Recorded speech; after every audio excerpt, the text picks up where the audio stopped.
Good morning, Raptor Freaks. Lexi Otts here. It's Tuesday morning. We're doing Tuesday Trivia, and it's the playoffs. Big time. We have a couple more weeks of Tuesday Trivia in this season. So they're harder questions, guys. And today's questions are not easy. I tried them on a couple people yesterday, and they were very hard.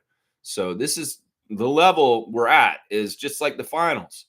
Intense play, high competition, very, very difficult. That's what's going on with the trivia today. So don't think this is going to be a cakewalk. Y'all better be ready for some high level trivia today on our Canadian NBA players. It's going to be a lot of fun. We'll get through the comments real quick, give it a little bit of time, and we'll get right into the trivia. So please limit the pre-trivia comments, and we will get into it right away. And also, we'll have a lot of fun talking afterwards with all the regular stuff, the classic card, the Instagram stories, the real straight goods on Canadian goods. It's all coming today. And happy birthday, Mo. Today is actually Monique's birthday, guys. So happy birthday, Monique. I hope you have a fantastic day. It was so nice to spend Saturday with you and see you and shower you with appreciation and love at your birthday party at the NBA restaurant this past Saturday. But yeah, today's actually Monique's birthday. And also, I have to say happy birthday to my little niece, Ansley. It's her birthday today, too. And yeah, she's I think she's a teenager now. Yeah! She's a teenager. What? Yeah, my little niece growing up quick. All right, so let's get right into the comments and read what we got so far. Trevor J's coming in with his words of wisdom right off the top. The greatest wealth is having God, a healthy body, a peaceful mind, and the right people in your life. That sounds like an amazing quad of things right there. Health is really important. Without health, man, it's tough for anything. Peaceful mind, yeah, it's tough in today's world with such upheaval and uprisal and all kinds of crazy stuff going on and really bad, politicians. It's really hard to have a peaceful mind. But you know what? In some ways, if you can find your own little pocket of solace and peaceful tranquility in your area where you are, that's really valuable. Trust me. The right people in your life. Oh my gosh, it's great to have the right people in your life. And of course, it doesn't get anywhere or start from anywhere without having God in your life. So yeah, Trevor J, amazing words of wisdom this morning. Really coming with the good stuff. Kaz is saying, good morning, Lex from Raptor Freak Crew. Good morning to you, Trucker Kaz. Good to see you. Thank you for participating in our WNBA Fantasy League. I hope you're enjoying playing. And I hope you're, by product, learning the players in the league a little bit better. So we'll be ready for the Toronto Tempo next year. When they start playing in WNBA or inaugural year, we got to have some familiarity with this league. So we're playing fantasy WNBA this year.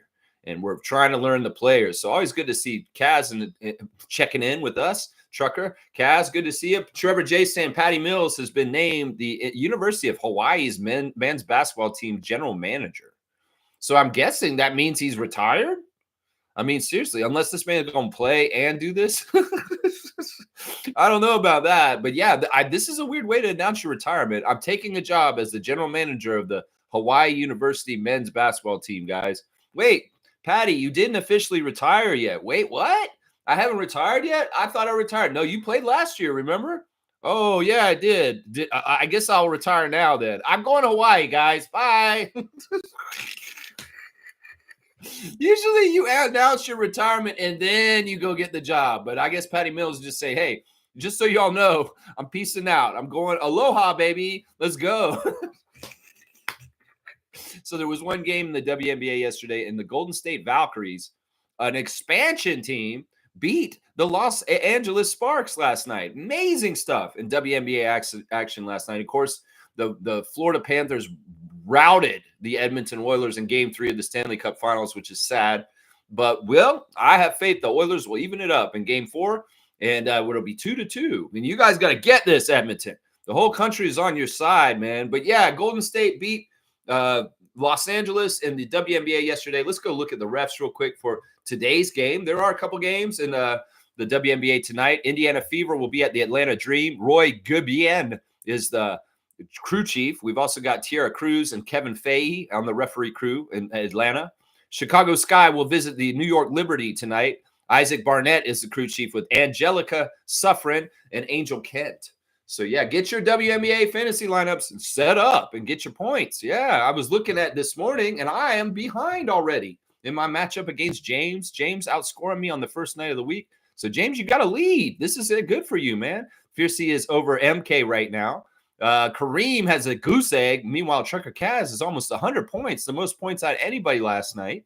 JP is leading over Mike, Logical Raptors Fanatic. And Cool Cat has a big lead over Edmund also in her matchup. That's the first update for our WNBA matchups this week. There is the birthday girl. Good morning, Raptor Freak crew. Good morning to you, Monique. I hope you're having a fantastic birthday so far this morning. Hopefully, she's got so much cool stuff. Those cards that Adriana got for her, man, I hope she has them in a really cool place so people can see Scotty and Freddie. And those hoodies and that bag she got. Oh, my gosh. She got a little basketball bag, too, that was really cool. And then my gift was in a Raptors bag that'll be very useful for her, too. It's a good, strong tote bag with Raptors stuff all over it. So, you know what? Monique got the bag. She literally got the bag on Saturday, a couple of bags. She got some bags. Let's just put it. The players are always going for the bag. Well, Monique got 3 bags on Saturday. But one of them looking like it's Tiffany Chanel kind of bag. Really expensive Raptors backpack, little bag. Woo, that's sweet. So, yeah, Mo's got the bag, y'all. She got the bag. Happy birthday, Mo. You deserve it. Trevor's saying, Shed and Jacoby and other Raptors, what's in the East? What are you talking about? What's in the East? Where are they? What are they doing? I know there's something with them in the Instagram stories. We'll look at it after the trivia. What pop, gang? Tap it in from the Mountain Time region. It's the Sheriff Seymour Pape, the City Slicker, holding it down for us in Calgary, Alberta, Canada. Hope you're doing really well, Seymour, this morning. Thank you for coming in early and seeing us on the Mountain Time. That's right. Cakewalk trivia. Do you think it's going to be a cakewalk? We'll have to see. This one's going to be very difficult, my guy. And Kaz is saying, happy birthday to Mo. I love it. I love it. Randolph's here. Good to see Randolph checking in with his words of wisdom also. Happy birthday, Monique. May the Lord continue blessing you with all your heart's desires in accordance to his will. Love. You know, Mo's got all kinds of amazing things coming up, and one of them's called the Raptors season in the fall. That's the time to shine. That's the time to get back down and see all the old friends that work at the arena and get down there and truly root for her team with the passion pure from her heart. And she's all about it. And I think there's some other big things that are going to be coming for her this season from what I heard that are coming. Yeah, I don't even want to say anything because maybe it'll be a surprise for her down the road. But yeah, Mo, if you're listening to me, somebody told me something at that party on Saturday that was like very interesting. And I know you'll find out sometime. And it's going to be very, very awesome for you. It's going to be so cool. Wayne saying, morning, Raptor Freaks. Happy birthday, Mo. Best of everything to you. Yes, Sergeant Wayne coming in with his birthday wishes for Monique also. Yeah, all the best to you, Mo, and Jackie and the rest of your family. It was really, really a joy to meet your brother. I met your sister last year, and then seeing all your cousins and aunts and different family members that were there. That cute little girl that was eating the cupcake. she was so cute. She was so cute. Yeah. Happy birthday to Mo from Reggie. Smooth Brown Man, our Raptor Freak Trivia leader right now. You're kicking ass, Reg. You're going to get that nameplate on that trophy very soon, my guy. And yeah, we'll have a special ceremony to induct Reggie as the new Raptor Freak Trivia champion in the coming weeks, guys. And when the finals are over, we'll be doing that. Seymour saying, except Calgary, we don't want Edmonton to win. Provincial rivalry. Now, can you let that go just for the sake of the country? Please, Seymour, because the cup needs to come back to Canada. It's been 30 years, my guy. And just because it's Flames versus Oilers country, I know y'all may be a little salty around Calgary because of that rivalry between Edmonton. But can we just lay that down for just a little while right now for the sake of the whole entire nation?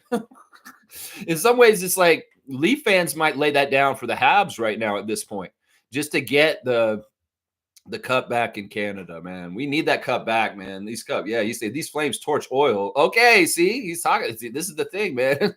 These guys are really diehard between Calgary and Edmonton, I guess, in the NHL. I can't understand it myself, but I understand it, I guess. Smooth saying Hawaii, Australia for Patty Mills makes sense. Yeah. I guess that's kind of island countries, island state. Yeah, that makes sense. I mean, it's interesting. Didn't he have some sort of connection to Hawaii already? Did he play for Hawaii? I'm trying to remember. Seymour saying exactly. It's like he went for some Hawaii and Australia, very similar. Yeah, they're kind of. It depends on which part of Australia. We have to remember Australia is a huge island, and there's a lot of diversity in geography there.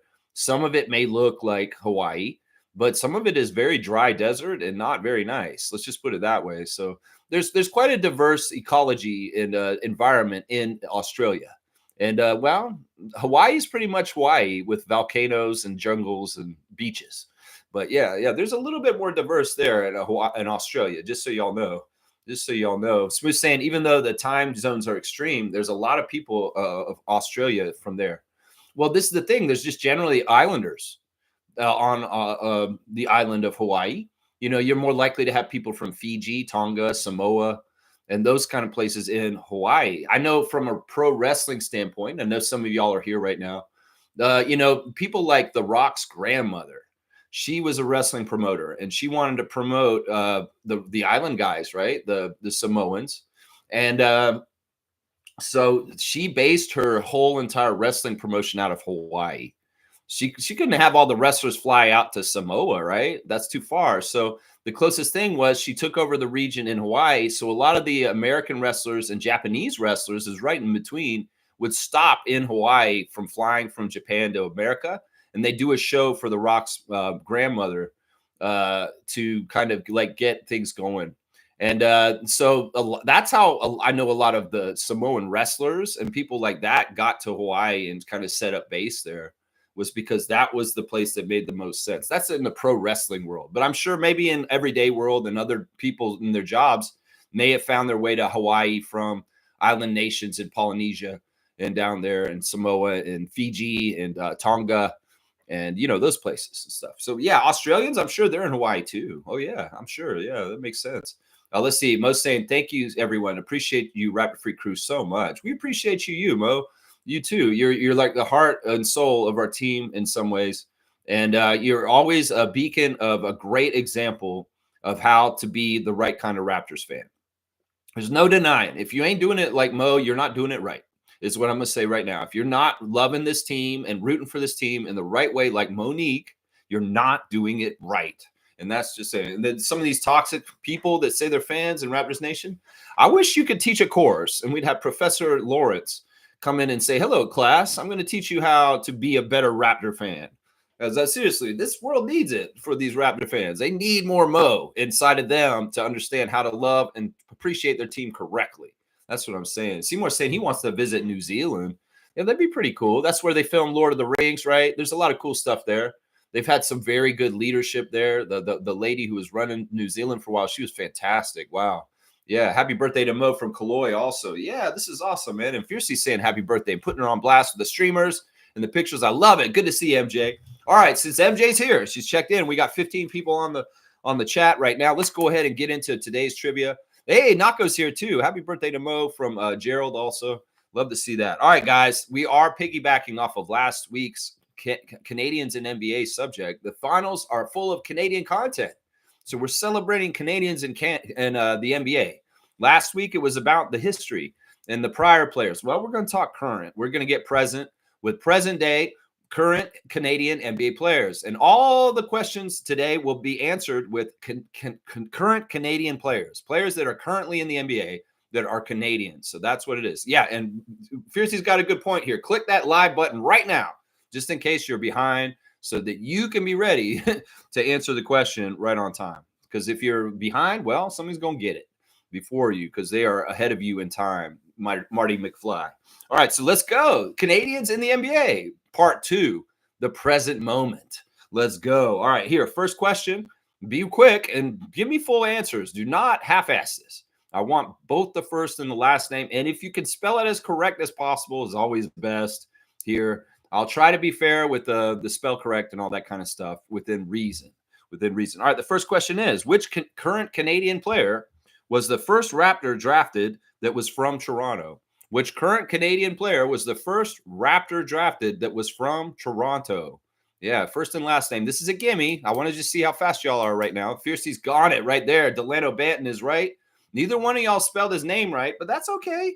That's okay. It's a DA, but you got it on the right. Fiercey's fast fingers. Fiercey is going to get in there before Mr. Nako the Nacho and get that one. Yeah, of course, Delano Banton of Rexdale was the first ever Toronto-born player to be drafted by the Toronto Raptors. And that's fantastic. That was just a little easy gibby first one. No, it's not Jamal McGlure, although he is the first Toronto player to play for the Raptors. The first drafted Raptor was the Delano Trevor. So there you go. There you go. Fiercely got it clean.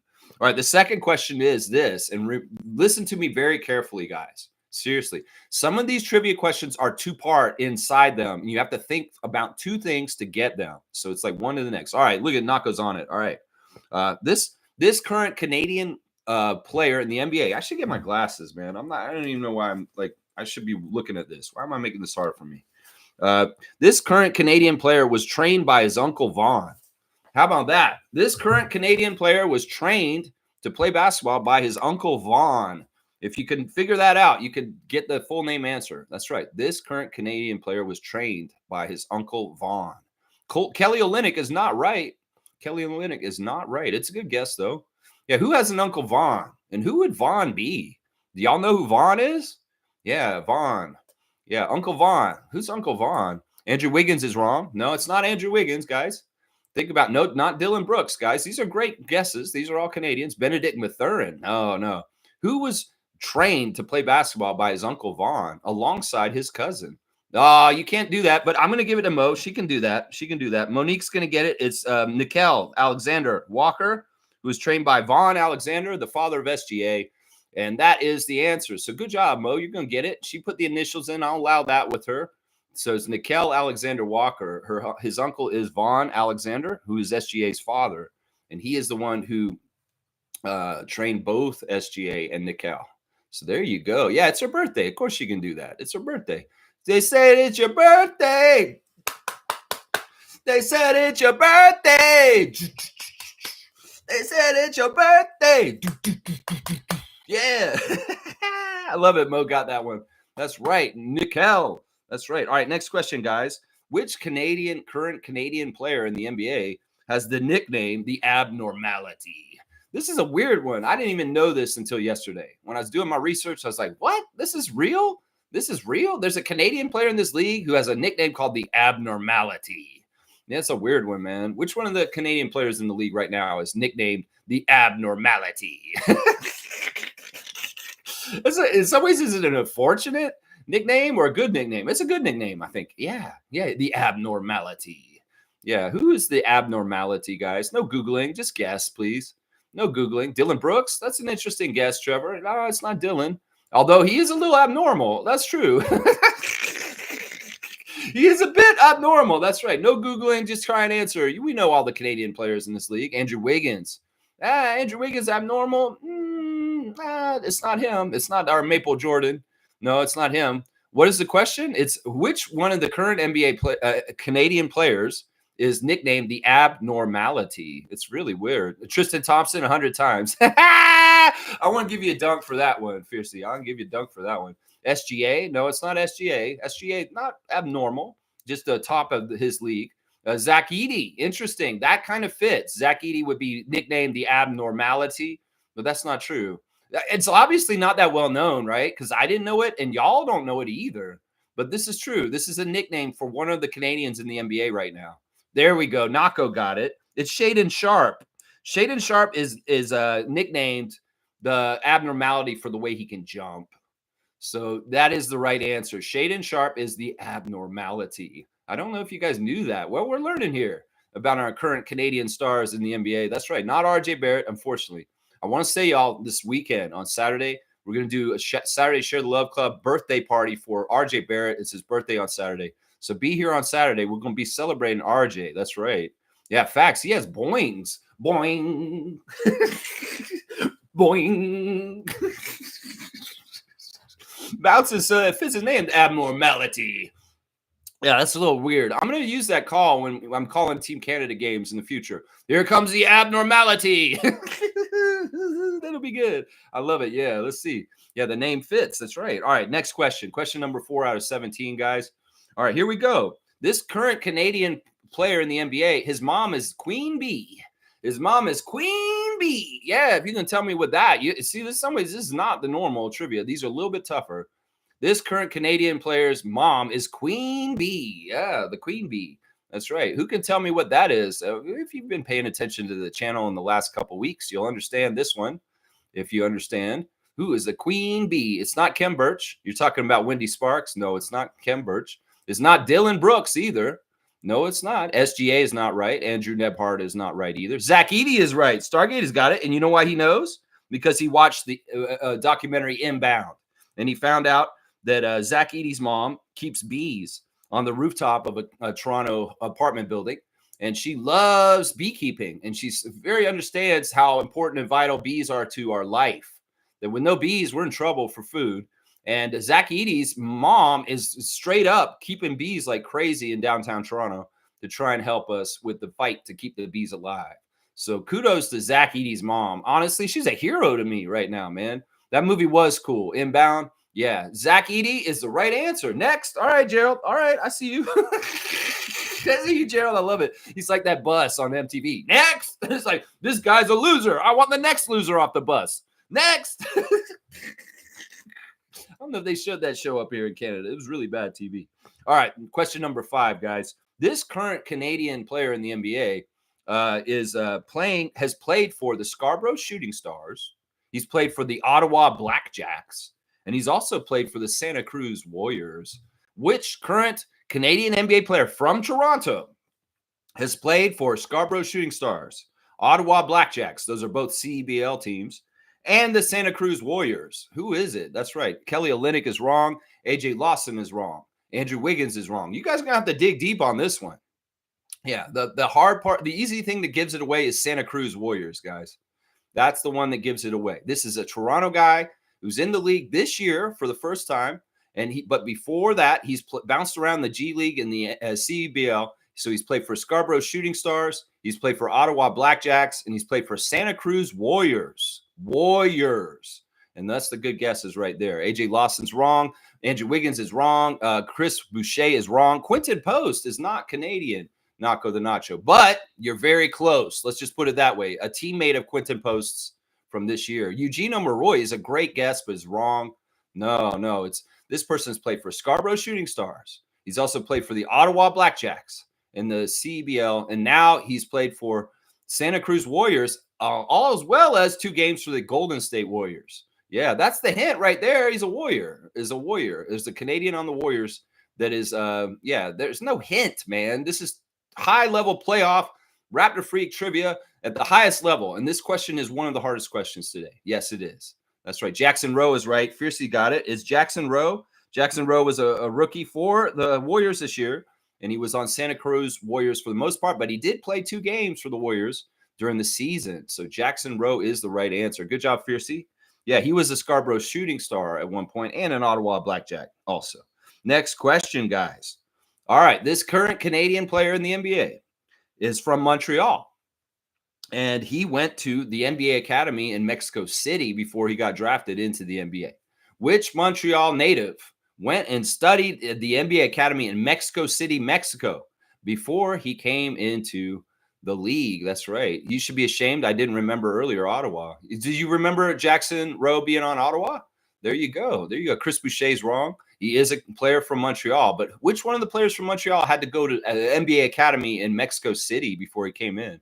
Ben Mathurin's wrong. Lou Dort is wrong. Quincy Guerriere is wrong. Yeah, these are all good guesses. All men from Montreal, but not the right one. There's another guy in the league from Montreal that went to Mexico City and studied at the NBA Academy in Mexico before he got drafted into the league. These are hard questions. I'm not messing around today, y'all. You're getting the tough ones. Yeah, let's see. Oliver Ryu. Well, Oliver Ryu is not in the NBA, so that can't be the right answer, right? He's still in Florida in college. We're talking about NBA level players. There we go. Fiercey's got 2/3 of the name. She's got most of it. So if she gets that first part and she can get it, there you go. All right, she got it. Yeah, Fiercey got it. It's Omax from Montreal. He went down to Mexico City before he got drafted by the Dallas Mavericks and went to NBA Academy in Mexico City, Mexico. Pretty interesting, huh? That he studied down there before he got drafted by Dallas. So yeah, it's Omax is the right answer. Olivier Maxence Prosper. That's right. Olivier. That's right. Next. Okay. All right. Next question, guys. This current Canadian player in the NBA was a college teammate of Toronto's Van Sank. This current Canadian NBA player was college teammates with Toronto's Van Sank. Yeah. I know my French isn't totally good, Steve couldn't figure out what Ven Sank was, what number that was. I was like, dude, you don't know your French? You're a product of the school system in Canada, man. You're a product of the school system. I don't know who's calling me. You ain't getting through. All right, yeah. Quincy Guerrier, no, that's not right. Andrew Nebhart is not right. Think about the question. It's a two-part question. This current NBA player in the league was a college teammate of Toronto's Van Sank. So you got to know who Van Sank for Toronto is, and then who would be his college teammate. That's all right there. Andrew Nebhart is not right. Luguentz Dort is not right either. Kelly Olynyk is not right. Kelly Olynyk is not right. I don't see a right answer yet. I see 4 answers so far, but none of them are correct. Who was a college teammate of Toronto's Van Sank? Who's Van Sank, guys? I mean, that's easy to figure out. Yeah, that's who Van Sank is. Seymour just wrote it in. So who's his college teammate? That's right. There. RJ Barrett is not right, Nako. RJ Barrett is not right. Yeah, y'all got to think about 2 different things here. You got to know Van Sank for Toronto, and then who would be his college teammate? Dylan Brooks is. Seymour Pape has got it. That's right. Dylan Brooks is the answer to this question. He was the college teammate of Slim Duck at Oregon Ducks. That's right. Dylan Brooks is the answer here. Seymour Pape getting on the board today. Getting old Dylan. That's right. Dylan question, Seymour. You got the Dylan Brooks question. That's right. All right. Here's 3 answers to this one coming up next. Here we go. There are 3 current Canadian NBA players in the league right now that played for Gonzaga Bulldogs. Who are the 3 Canadian Gonzaga Bulldogs that are playing in the league right now? 3 Canadians that play in the league right now went to Gonzaga. Who are they? Who are those 3 players? That's right. 100 points for each one. Andrew Nebhart is right. Seymour's going to get Andrew, the pride of Aurora.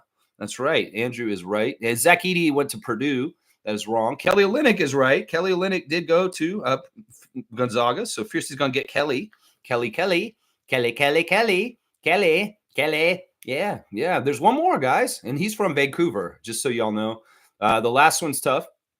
But y'all will figure out. I have faith in you guys that you will figure out who the last Canadian Gonzaga Bulldog is.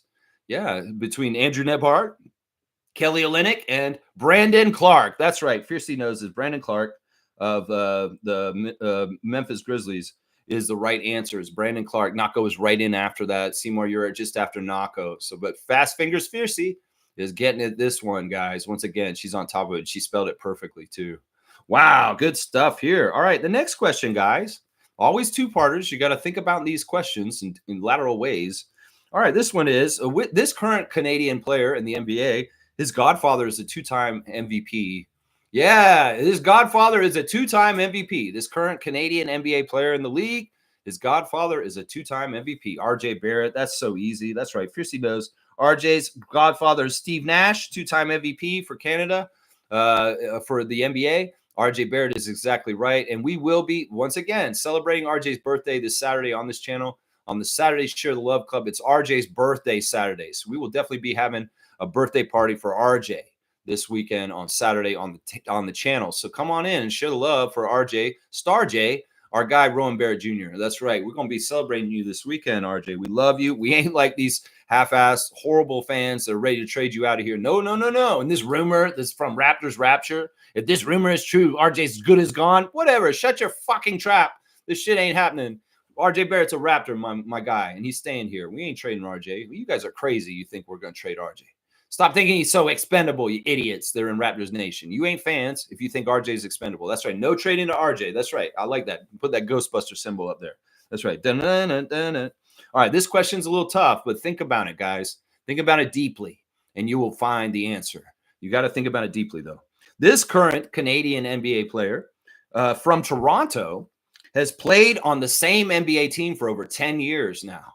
This current Canadian NBA player from Toronto has played on the only team he's played on for 10 years in the NBA. Dwight Powell's right. Fiercey knew that. Wow, right off the bat, she understood that. Did you guys realize that Dwight Powell's been on the Mavericks since 2014, guys? Isn't that crazy? Like, seriously. In some ways, you don't realize he's been on the Mavericks for that long. He's been on the Mavericks as long as Miles Turner's been on the Pacers. Isn't that crazy, guys? Like, Dwight Powell's been a Maverick for 10 years, y'all. He played with Dirk Nowitzki. He played through the Luka era. And he's still there. He's crazy, man. But, wow, I'm really impressed that Fiercey knew that one right off the top of her head. Seriously. I'm really, really impressed. Everybody forgets about Powell. Everybody does. No, it's not Tristan Thompson. F that guy. Yeah, next. All right, let's keep going. All right, next question. This current Canadian NBA player has spent most of his offseason in Nigeria so far. Yeah, which current Canadian NBA player has spent most of his offseason in Nigeria so far this summer? Yeah, who is it? That's right. We've been talking about this, so you should know from the channel what's been going on and who this would be. Which current and yeah, there you go. Fiercey's paying attention. It's Eugene. Of course, Omaroy has been over there. He's Nigerian Canadian, so he's back home is where he is. But yeah, he's been in Nigeria for most of the offseason so far. And Eugene Omaroy is right. Fiercey's coming in with some fierciness. That's right. Fast Fingers Fiercey. 1, 2, 3, 4, 5, 6, 7, 8 answers already. 800 points going towards Fiercey. She's making a run right now. Holy crap. Where's Slugged Easy? Holy cow. All right. There's 2 answers to the next question, guys. Yeah. I can't eating it up this morning. That's right. She's eating it up. Eating it up like candy. That's right. Okay. These current Canadian NBA players are brothers. And they're from Scarborough. I would love to have either one of them on our team on the Raptors at any point. Who are the 2 brothers from Scarborough that are in the NBA that are young? One's 24, one's 21. Who are the 2 brothers from Scarborough? That's right. You drank a protein shake. That's right. She's on the juice. She's on the protein juice. UC's here. Good morning, Raptor Freaks. Hope y'all been enjoying the finals. We're doing some trivia right now. UC, I hope you'll play. Shea Gilgeous-Alexander's not right. Emmanuel Miller is right. And, well, what's the other answer, Fiercey? The 2 brothers from Scarborough. Who is it? Who's the other one? Yeah, Blackhawk knows. Leonard Miller. That's right. It's Emmanuel and Leonard Miller. Fiercey's going to get both of them again. So she goes to 10 answers for the day. That's a 10,000 points. Oh, my gosh. Crazy. Yeah. It's Leonard Miller and Emmanuel Miller. Leonard Miller of Minnesota Timberwolves, 21 years old. Emmanuel Miller, 24 years old, played for the Bulls last year. And, yeah, either one of those 2 guys. If they came back home and played for the Raptors, I'd be very, very happy because they're both very quality players. So, yeah, it's Emmanuel Miller and Leonard Miller of Scarborough, Ontario, Canada is the answer. That's right. Good job, guys. All right, here's another one that's a 2-parter. 2 answers for this question also. These 2 current NBA players that play in the NBA that are Canadian were born in the same city, but one of them went to Arizona and one of them went to Arizona State. So who are those 2? That's right. Seymour saying, oh, they were from Scarborough. You didn't know that. Yeah, they are. That's right. Fiercey is really on it. Yeah, who are those 2 players, Fiercey? That's right. She got them. Of course, Luguetz Dort is Arizona State, and Benedict Mathurin is Arizona, and they're both from Montreal. And I'm getting the feeling that Fiercey has an advantage because she's very familiar with Montreal, and a lot of these questions have to do with Montreal people. So, yeah, there you go. Fiercey's got 12 now on today's crazy blood clot. She's just killing it, man. She's on it. Yeah, see, look at that. She's got the Haitian flag out. That's awesome. I love that so much. Fiercey is a menace. Yeah, I know. She's going to Ahmet the Goat here, the style. This is like Ahmet the Goat style right here, man. I'm telling you, man. That's with honor, and pride towards the great Ahmet the Goat, man. Wow, she's doing it like that. Yeah, protein shake. Yeah, I'm in Montreal right now. You see, why aren't you getting all the Montreal questions in? Protein shake. I know, man. It's crazy.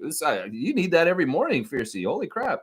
All right, here's the next question, guys. We only have 1, 2, 3, 4. We have 4 questions left for today. All right, this one is, which current Canadian NBA player was born in Saskatoon? There's a player in the NBA from Saskatchewan? Yeah, there is. Who is it? Yeah. You're a Zoomer? That's why I barely know trivia. It's all good, UC. You're awesome, man. Either way, just enjoy the fun, and maybe you'll learn something. Kareem saying, oh, my God, where's Ahmed? Hope he's doing well. Well, he's in Israel. Let's hope he's doing well, too. Yeah, maybe he can break Greta out. That'd be awesome. What if there was in a news story and Ahmet the Goat was breaking Greta out of a jail cell? I'd be like, yeah, that's our Ahmet the Goat. Let's go get Greta out. Caleb Houston is not the right answer. Which NBA player was born in Saskatoon? Yeah, Saskatoon. Oh, she doesn't know Saskatoon. This is more Seymour's area. You got to figure this out. Yeah.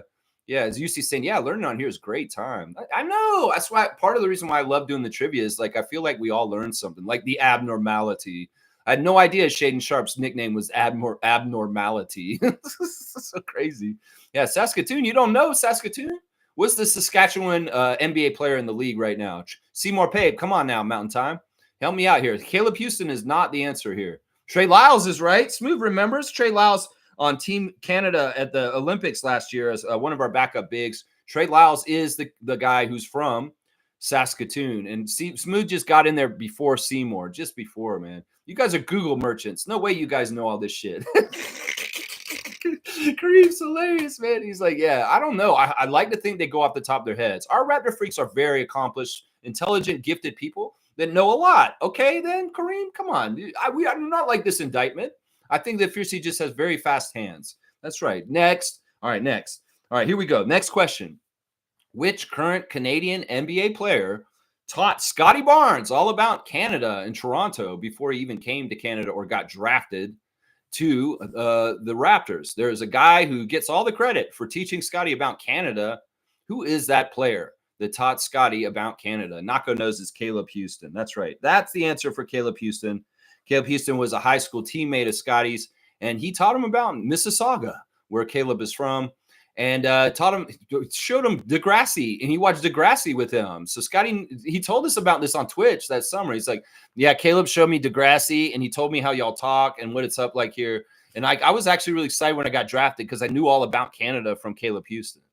So we can thank Caleb Houston in some ways for making the change of Scott going from Florida to Canada easier, because he kind of gave him an orientation before then. Yeah. Stargate saying, I really think it has to do with Amit's parents. I'm sure he wants to be here, but his parents are probably pro Netanyahu. Well, we don't know. We can't speculate that for sure. Either way, I was also kind of trying to hold him back from being so aggressive. And in some ways, I don't know, that kid may be able to go only one way. The other thing that could be is Amit was a preteen when he started watching our channel. And, he's getting into teenage years. Maybe he outgrew us. He's like, nah, Raptors Freak is a dork. And I'm too cool for him. I'm a teenager now. I got my license. It could be something like that too. We got to realize, the kid was like, he was very young when he started watching us. He may have gotten into those ages where all of a sudden he notices girls. So it could be a lot of different factors. It may not just be the genocidal war that Netanyahu's putting on and that I call out all the time. And his parents may have walked by the bedroom and said, what are you watching, son? Oh, no, this man's no good for you. He's telling you there's a genocide? No, don't listen to him. I don't know what it was. I think he might got his license. He's out cruising for girls now. That's what I want to think it is, right? That's what I want to think it is. Yeah, Nako's saying, oh, shit, that means Caleb was part of a pretty prolific high school team. Oh, yeah, he was. We came this close to drafting him. Orlando drafted him right before we drafted Koloko. And I think that if Caleb Houston had been available at that spot, we might have taken him instead of Christian. Just so y'all know. Yeah. Seymour saying, hope that war stops soon. Unnecessary unlivings. They're cruel and awful. The thing about it is they're starving them. And that is so inhumane and so messed up. I've seen pictures of young little girls in Gaza, Palestinians, and they are like the bony little kids that are just dying of not being able to eat. And that is so messed up and wrong and evil that they are doing it that way. And all Greta was doing was trying to bring some flour for them to make bread so they could feed themselves. And they stopped them in international waters illegally. They weren't doing anything wrong with a peaceful boat, just trying to bring them some supplies, and arrested them 100 miles off the coast in international waters where they have no jurisdiction.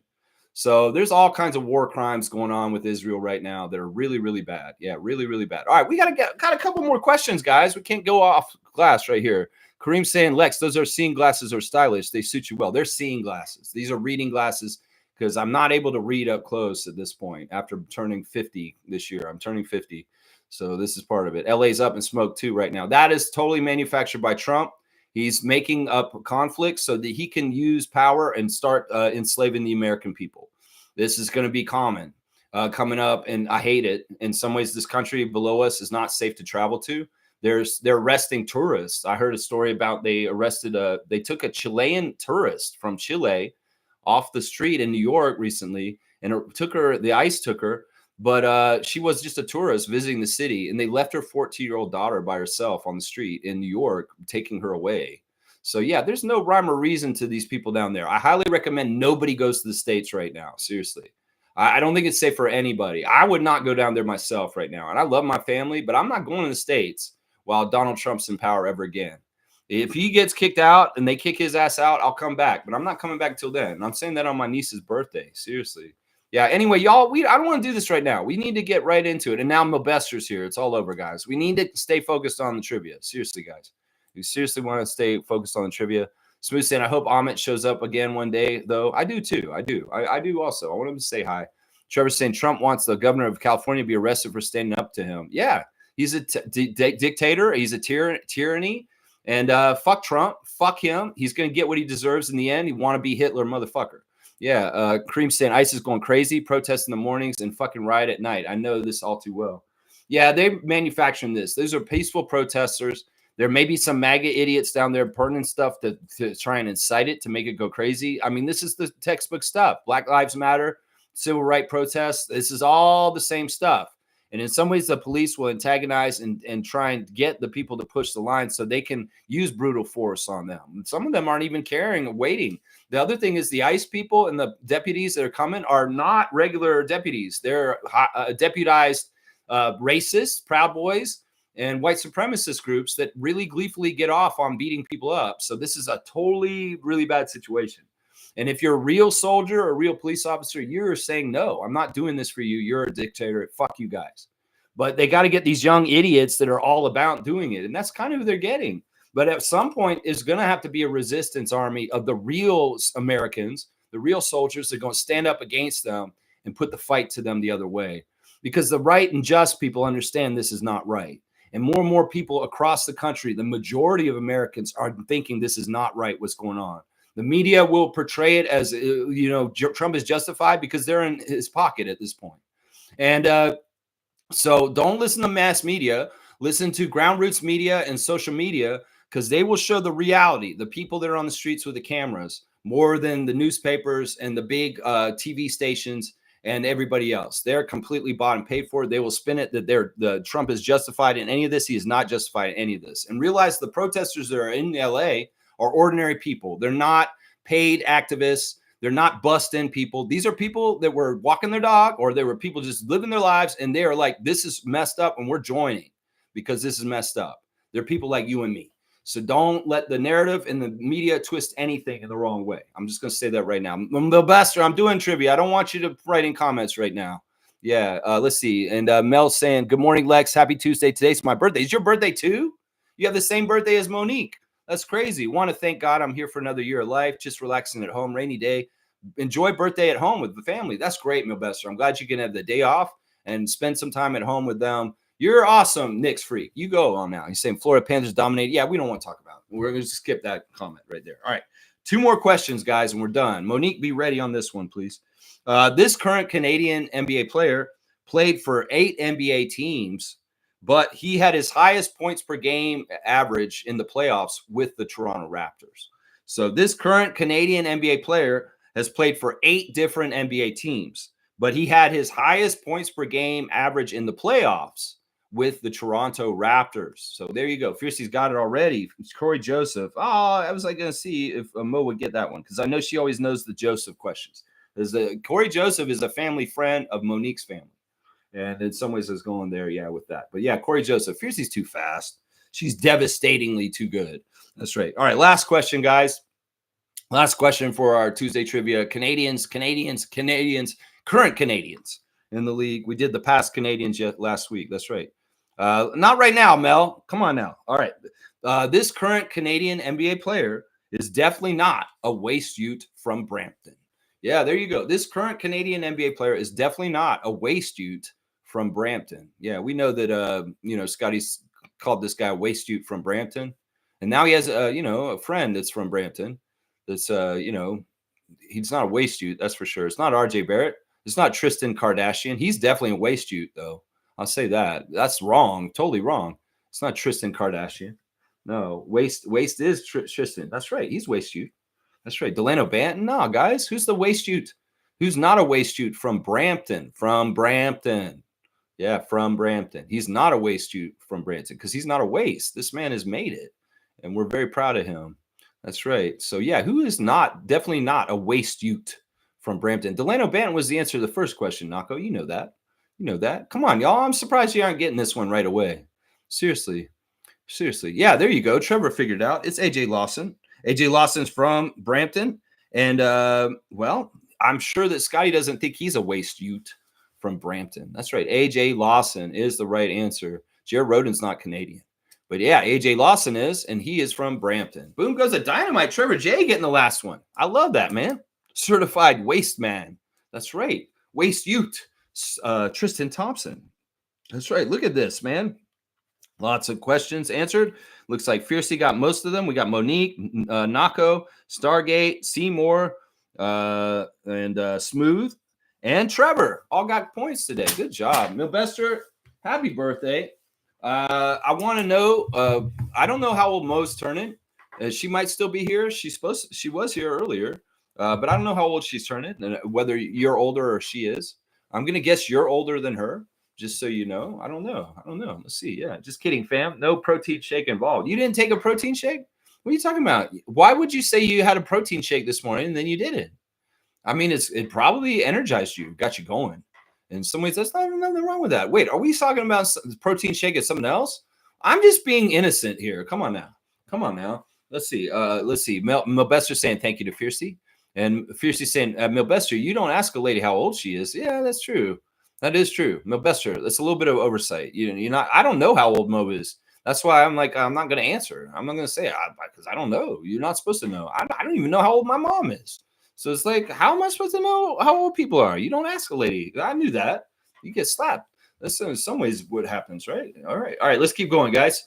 All right, let's see what we got. Let's do the straight goods on Canadian goods. And since it's a special birthday for a few people today, Monique, Milbester, my cousin and my niece Ansley, we're going to do a chain called Moxie's. Moxie's restaurants are operating out of Calgary. You might know Moxie's out there, Seymour. But yeah, Calgary, Alberta, Canada, founded in 1986. It's a premium casual type restaurant with a global inspiration. And they've got locations in Alberta, British Columbia, Manitoba, New Brunswick, Newfoundland, Labrador, Nova Scotia, Ontario, and Saskatchewan. And they even have locations in the States, in Texas, in Dallas, Houston, Plano, South Lake, and also in Boston and Miami. So there's a Moxie's in Miami, Florida, Trevor J. And it's a nice restaurant. They're in the same group with Earl's and Cactus Club. So if you see a Moxie's, know that you're going to eat at a Canadian restaurant, even if you're in the States. So go on down there and check it out. Yeah, Moxie's. It's a pretty good fine dining, casual, premium restaurant. And there's 59 locations now all around the world. It's over 7,000 employees for Moxie's. And that is a Canadian restaurant, just so y'all know. Moxie's, that's right. Trevor wants the Instagram stories. They're coming soon. Cream saying Moxie's makes the best Bellinis from what I remember. Bellinis, that's a drink, right? Yeah, Moxie's is a spot for dates. Okay, so Moxie's a good place to go, Seymour. You take a nice young lady. The city slicker finds a country girl. He says, hello, I'm from the city, and I could teach you the ways. I'm taking you to Moxie's. Okay, all right, y'all. All right, take the country girl down to Moxie's. That's right. Infamous saying, salute, freaks. I'm very confident in the success of the Raptors next season due to like-minded coaching philosophies to Indiana's believing in all players in pressure moments. I love this. And Infamous is exactly right. He's exactly right. The offense of the Indiana Pacers that's being shown in the playoffs right now that's been very successful and got through the Eastern Conference as the Eastern Conference champions this year is the same kind of offense that we run in Toronto. There's a lot of very applicable coincidences and similarities as far as it's egalitarian and very equal. And it keeps defenses guessing, where is it coming from?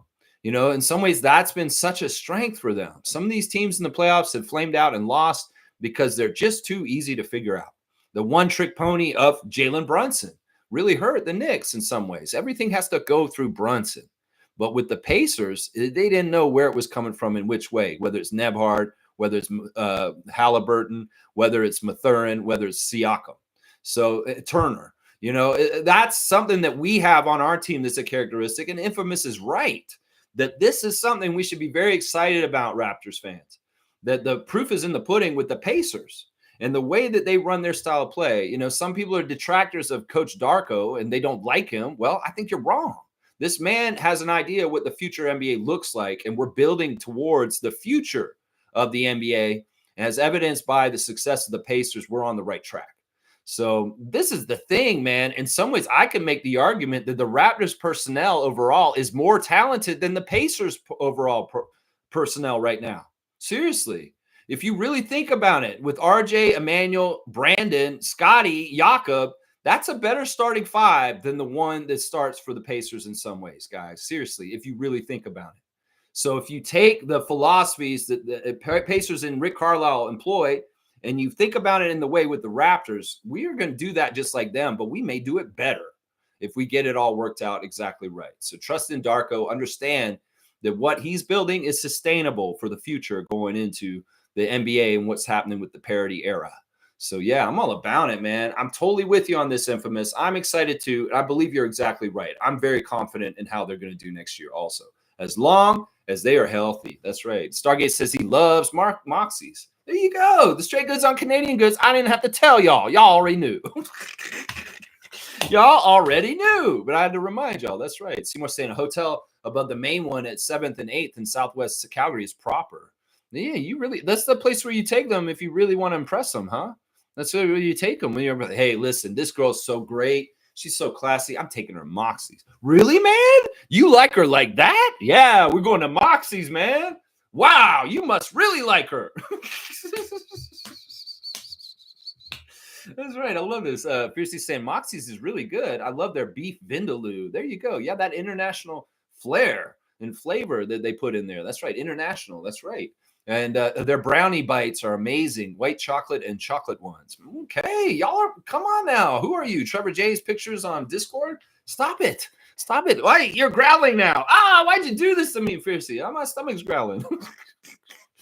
Smooth saying, I haven't been to Moxie's in a long time. There you go. I think that they might get a little bump in some activity because of my little advertising today. Some people are going to be going to Moxie's now. It's like, oh, yeah, Moxie's. I better go.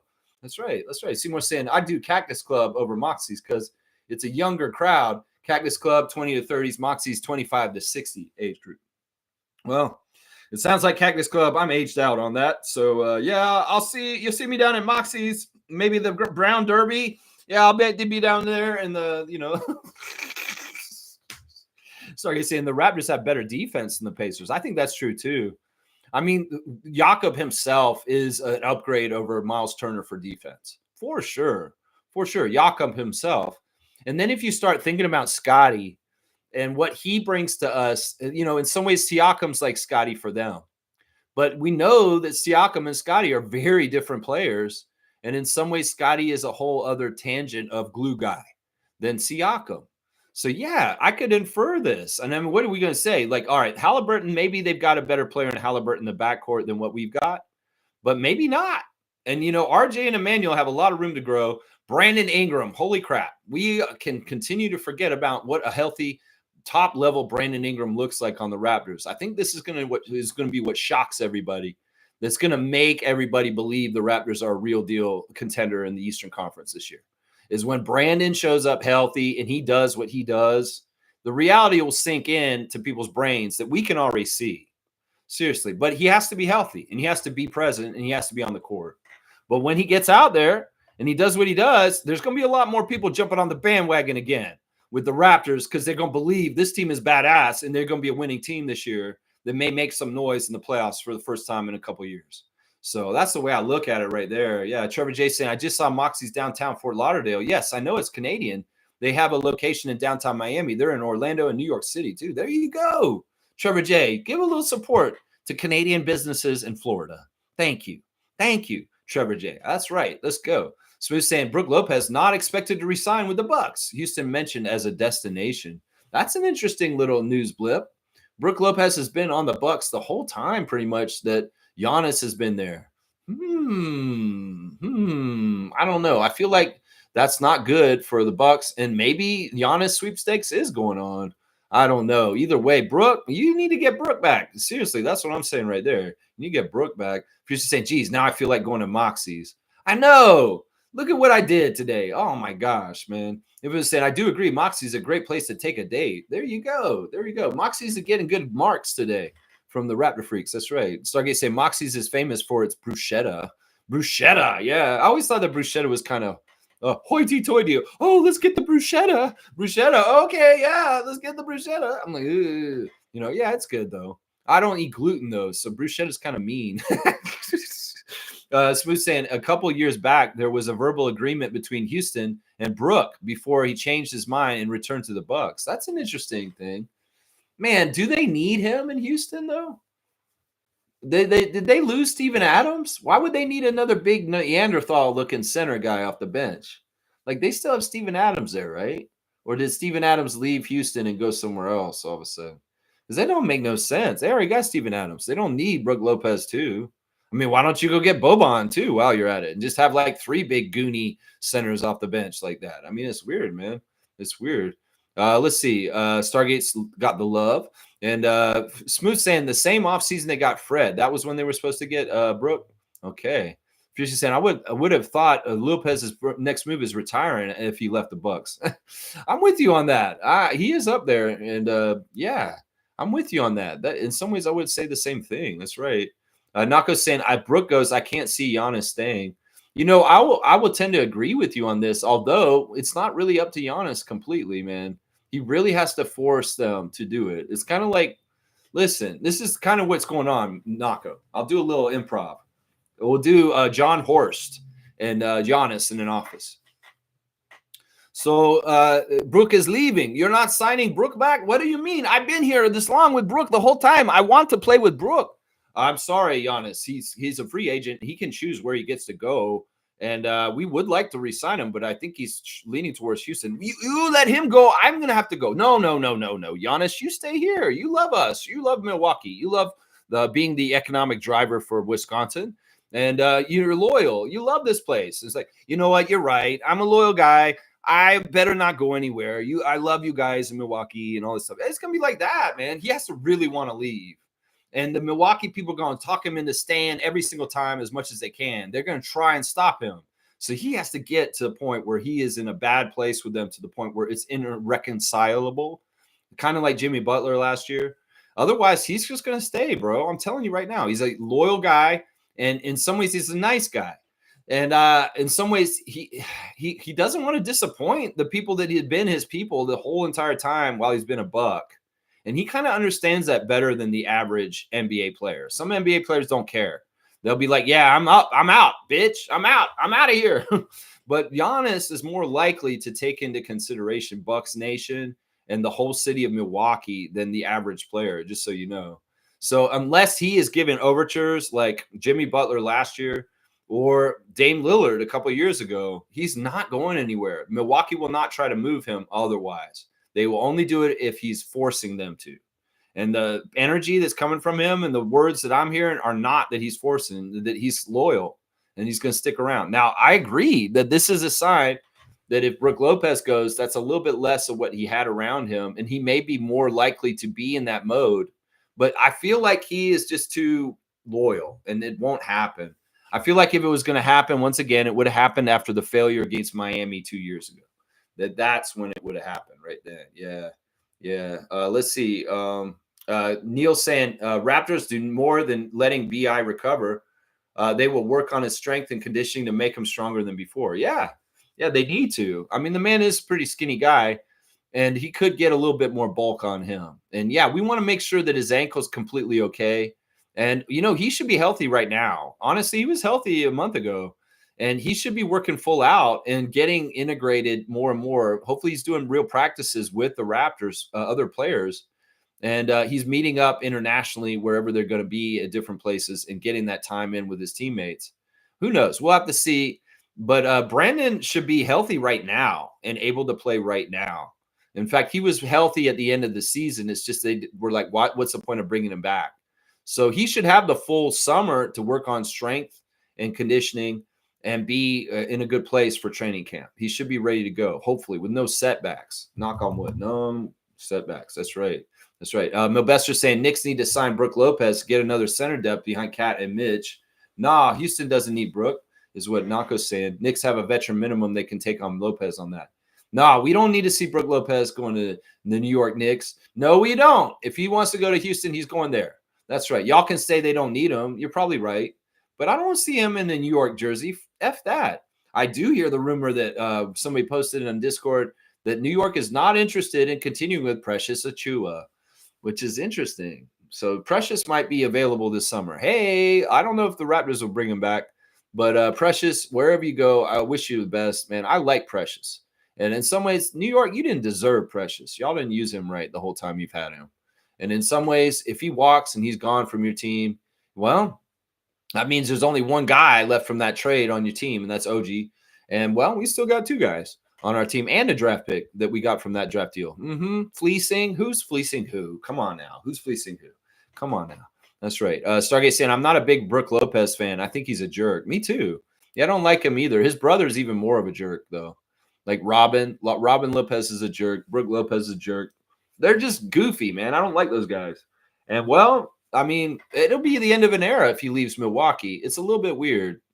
If I was the Bucks, well, that's another L for them. Their front office is L-ing all over the place. And, well, it is what it is. I'm not going to believe anything about Giannis until something happens with Giannis. Y'all can speculate and talk about rumors this and rumors that. But as long as Giannis is, still in Milwaukee, he's still in Milwaukee, as far as I'm concerned. That's right. Nako saying Knicks might have a need for Brook. I don't care what the Knicks need. We don't want the Knicks getting anything they want. I don't care. Even if Milbester's here, we are hating on the Knicks. And it's fine. I don't want them to get what they want. I want them to blow up their team. They fired the coach already. That's fantastic. That's a good first step. Whoever steps into that job afterwards will fail completely next year. And the Knicks fans will turn on him. And they will get him fired after 1 year because he won't get the championship. So go ahead, hire Mark Jackson. Hire whoever the hell you want to. There's no way they're going to be successful. You take that job, you're immediately failing as soon as you accept it. Because that's just the way it is. Thibodeau was one of the very few people that could take the pressurized job of coaching the New York Knickerbockers. And it's sad because I love it. They fired him. He's one of the only people that can do that job. Seriously. I don't know if there's many other people that do it. Jay Wright ain't coming to do it. The Villanova coach will not come and do it. He said it already. Rick Pitino's like, hell no, I've been there and done that, seen how bad it is. Y'all can hire whoever the hell you want. They're going to fail. And the Knicks fans will turn on them. Thibodeau could handle the pressure to a degree. And that's what's going to be learned, that this subtraction is a huge subtraction from their team. Is not going to help them. They really screwed up overreacting and firing Thibodeau. Because honestly, there are very few human beings on this planet that can actually run that team correctly to get any success out of them. And Thibodeau is one of maybe 4 or 5 people in this world that probably can. I don't know who those other 4 people are, Milbester. And if I did, I wouldn't tell you who they are. This is a pressure cooker, and whoever takes this job after him is going to fail, and he's going to be bounced out really, really quick. Watch. This is going to set back the Knicks a couple years. They aren't going to be anywhere near the finals in the Eastern Conference again for at least another 10 years now because of what just happened. Seriously, I when I said fire Thibodeau, I was saying it with glee, hoping you would, and you did. Oh, it's so good. It's so good. It's so good. Milbester's saying they wanted Brook and pass, but they couldn't get him because they didn't have the picks and trade package the Bucks would want, and the Knicks didn't want to give up a lot to get him. Well, he's a free agent now. I don't know how much money y'all have over there. Y'all are crazy spending on people like Cat and Brunson and OG. Yeah, I don't know what y'all got for what you're going to do. Either way, I don't see Brook Lopez going to New York. That's not going to happen. You can have your wishful thinking. This last year, it was the same thing. Last summer, you were wanting all these different centers because you were in trouble because Mitchell Robinson was still hurt. And then y'all made a big trade and got Cat. But yeah, you were in the same mode last year at this time, Milbester. We need a new center. We need another center. We're looking at all these different people around here. And I was like, I don't know who you're going to get. But then y'all made a big move and got Cat. But you traded Dante, which was stupid because y'all needed Dante DiVincenzo. And Julius Randle, in some ways, was the heart and soul of your team also when you traded him. So it's crazy, man. It's crazy. Stargate saying, you sound just like Giannis. Did I do a good end at a Compto? I did? All right. See, I don't do those to be like making fun of them. I am really trying to channel their energy through me is what I'm trying to do when I do those. There's never, ever kind of like trying to be insulting. It's more like I want to play a scene. I hope I'm not insulting when I do it. Somebody's saying there's a video of Giannis. There's a video of Giannis online signing autographs. A fan asked him about Toronto, and he smirked. Not in the good kind. He was laughing at Toronto, in my opinion. Well, this is the thing, man. I don't think, like, seriously, I've heard some crazy takes. Like somebody said this weekend that if we don't get Giannis here in Toronto somehow, some way, that they think Masai is going to resign because he didn't get Giannis finally. That sounds so crazy to me. That sounds so stupid in some ways. Like, why would Masai resign just because he didn't successfully land Giannis now? don't make no sense to me. That don't make no sense to me. Nobody should be making their career, especially the career of Masai Ujiri, contingent on just signing one player, one particular player. Sure, maybe he'd been his white whale, Captain Ahab, Moby Dick. I've always wanted Giannis on this team. Yar. But I could not harpoon the white whale to get him on my team. Oh, well, Moby Dick. It is what it is. In some ways, maybe it's just a world that Masai Ujiri was never going to have Giannis Antetokounmpo on his team. And that's just something that he has to come to grips with. But you know what? You don't have Giannis, but you got Scotty. And in some ways, that's better, honestly. In some ways, that's better. I've debated this with some people recently. It's like, who did you rather have on your team, Giannis or Scotty? Well, in some ways, I'd much rather have Scotty. He's younger. He's hungrier. And in some ways, he's going to try and get that. And he's a totally different kind of player than Giannis. You can say there's similarities. Sure, they show up on some of the same stat categories of achievement as far as like cross stats across the board and how they get to. But the way they go about things is very, very different. And the way that Scotty goes about it is very serving to his teammates and making his teammates better in some ways that Giannis doesn't do exactly the same way. So, I mean, people can sleep on this. People can say, oh, Scotty's not that good. He hasn't got that better in the last couple of years. Y'all are wrong. And in some ways, he's the kind of leader and franchise player I want on our team instead of Giannis. And some people say, no, what are you saying, Lex? Giannis is a top 3 player in this league. You cannot say this about him. Yes, I can. Because I can believe in Scott and what he's going to grow into. And the player build that he is really the better thing for the Raptors at this point in time. And I think that anybody who thinks that Giannis would be or Masai would sell out Scotty for Giannis so easily, I don't think it is true. I think that he learned something from DeMar and Kawhi. And in some ways, making that kind of a huge move, it has to be very, very carefully thought out of. And it has to really, really make sense that the success is going to come because of it. And in some ways, Masai is too smart. He can look at it all. And even if he has a partiality to Antetokounmpo, that he won't factor that in. He'll think about it all in a very like stark way and thinking, well, what's going to be best for the Raptors? And honestly, the way they built this team already, it's Scotty who should be in the middle of it. If you pull him out and you put Giannis in there, it's not going to work the same way. It's just not going to work the same way. Yeah. I don't think Giannis is coming here. And I think that people are just getting distracted by this talk. Seriously. Trevor's saying lots of people, when they visit Orlando, they pack a restaurant up in sometimes 20 minutes to 1 hour. You have to wait. Is that at Moxie's? That's how in demand they are. You got to wait for a table. They give you that little thing and it buzzes when you're ready. So you could leave. You could go down and go grocery shopping next door. And oh, my little buzzer's in the car. Oh, our table's ready at Moxie's, y'all. We better go to the counter and check out. Because our table's ready. Bzz, bzz, bzz, bzz. You're like at a water park down the street. You got the thing in your swimsuit. Oh, the table's ready. I got to go down the slide real quick.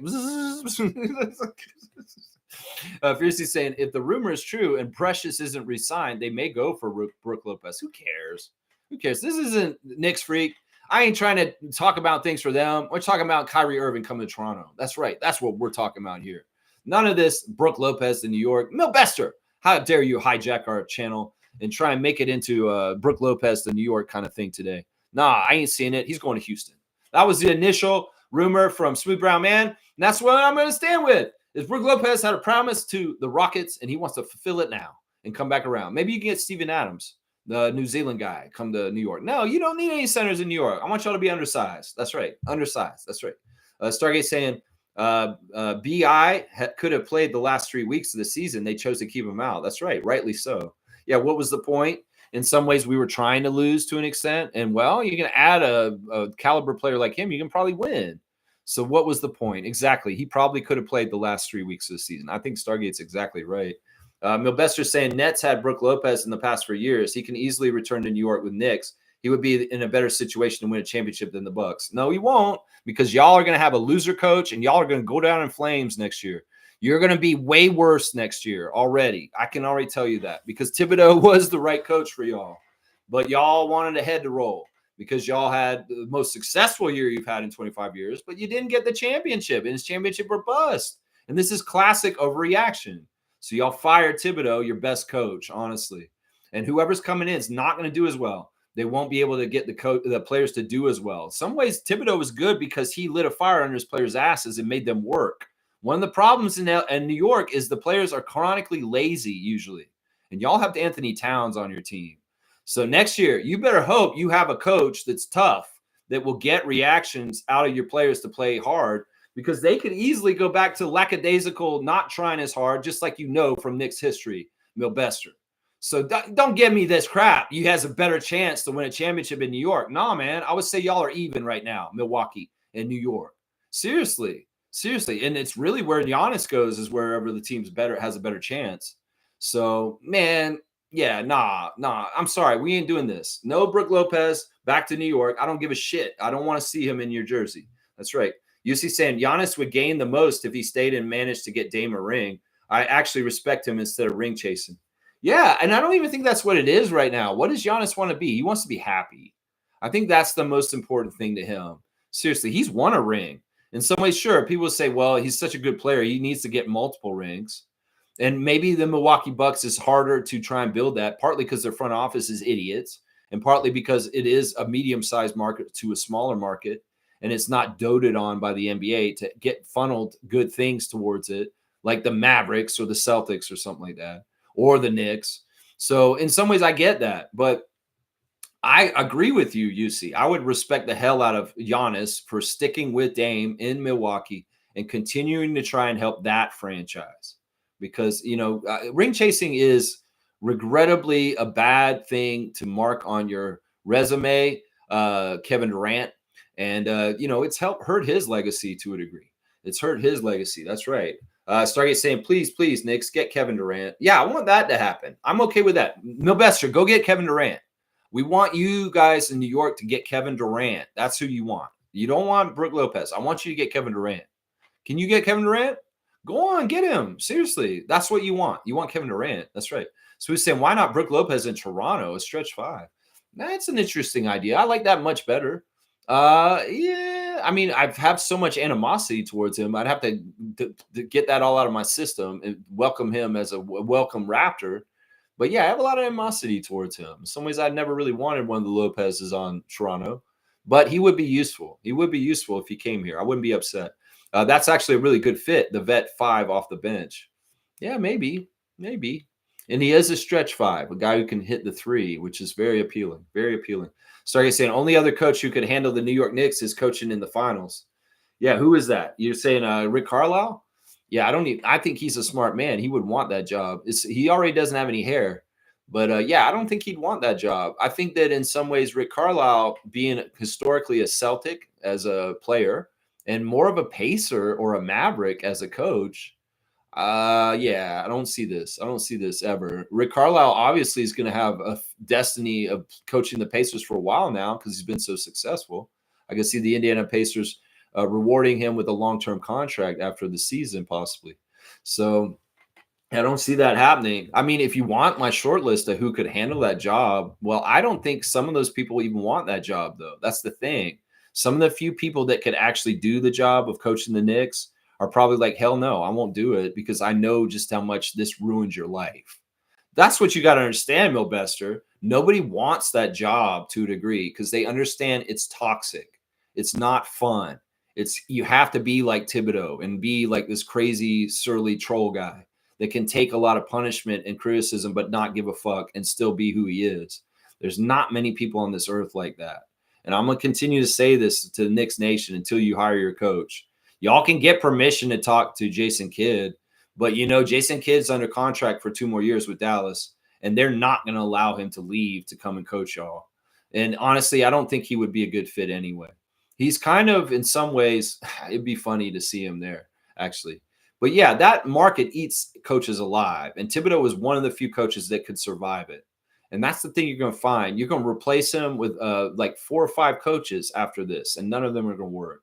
And y'all will be worse than you were this year, and we will be bad again for another 20 years. Seriously, that's what's coming for y'all because that job is so hard and thankless. And Tom Thibodeau was a special breed that really gave a shit about doing it. He was from New York.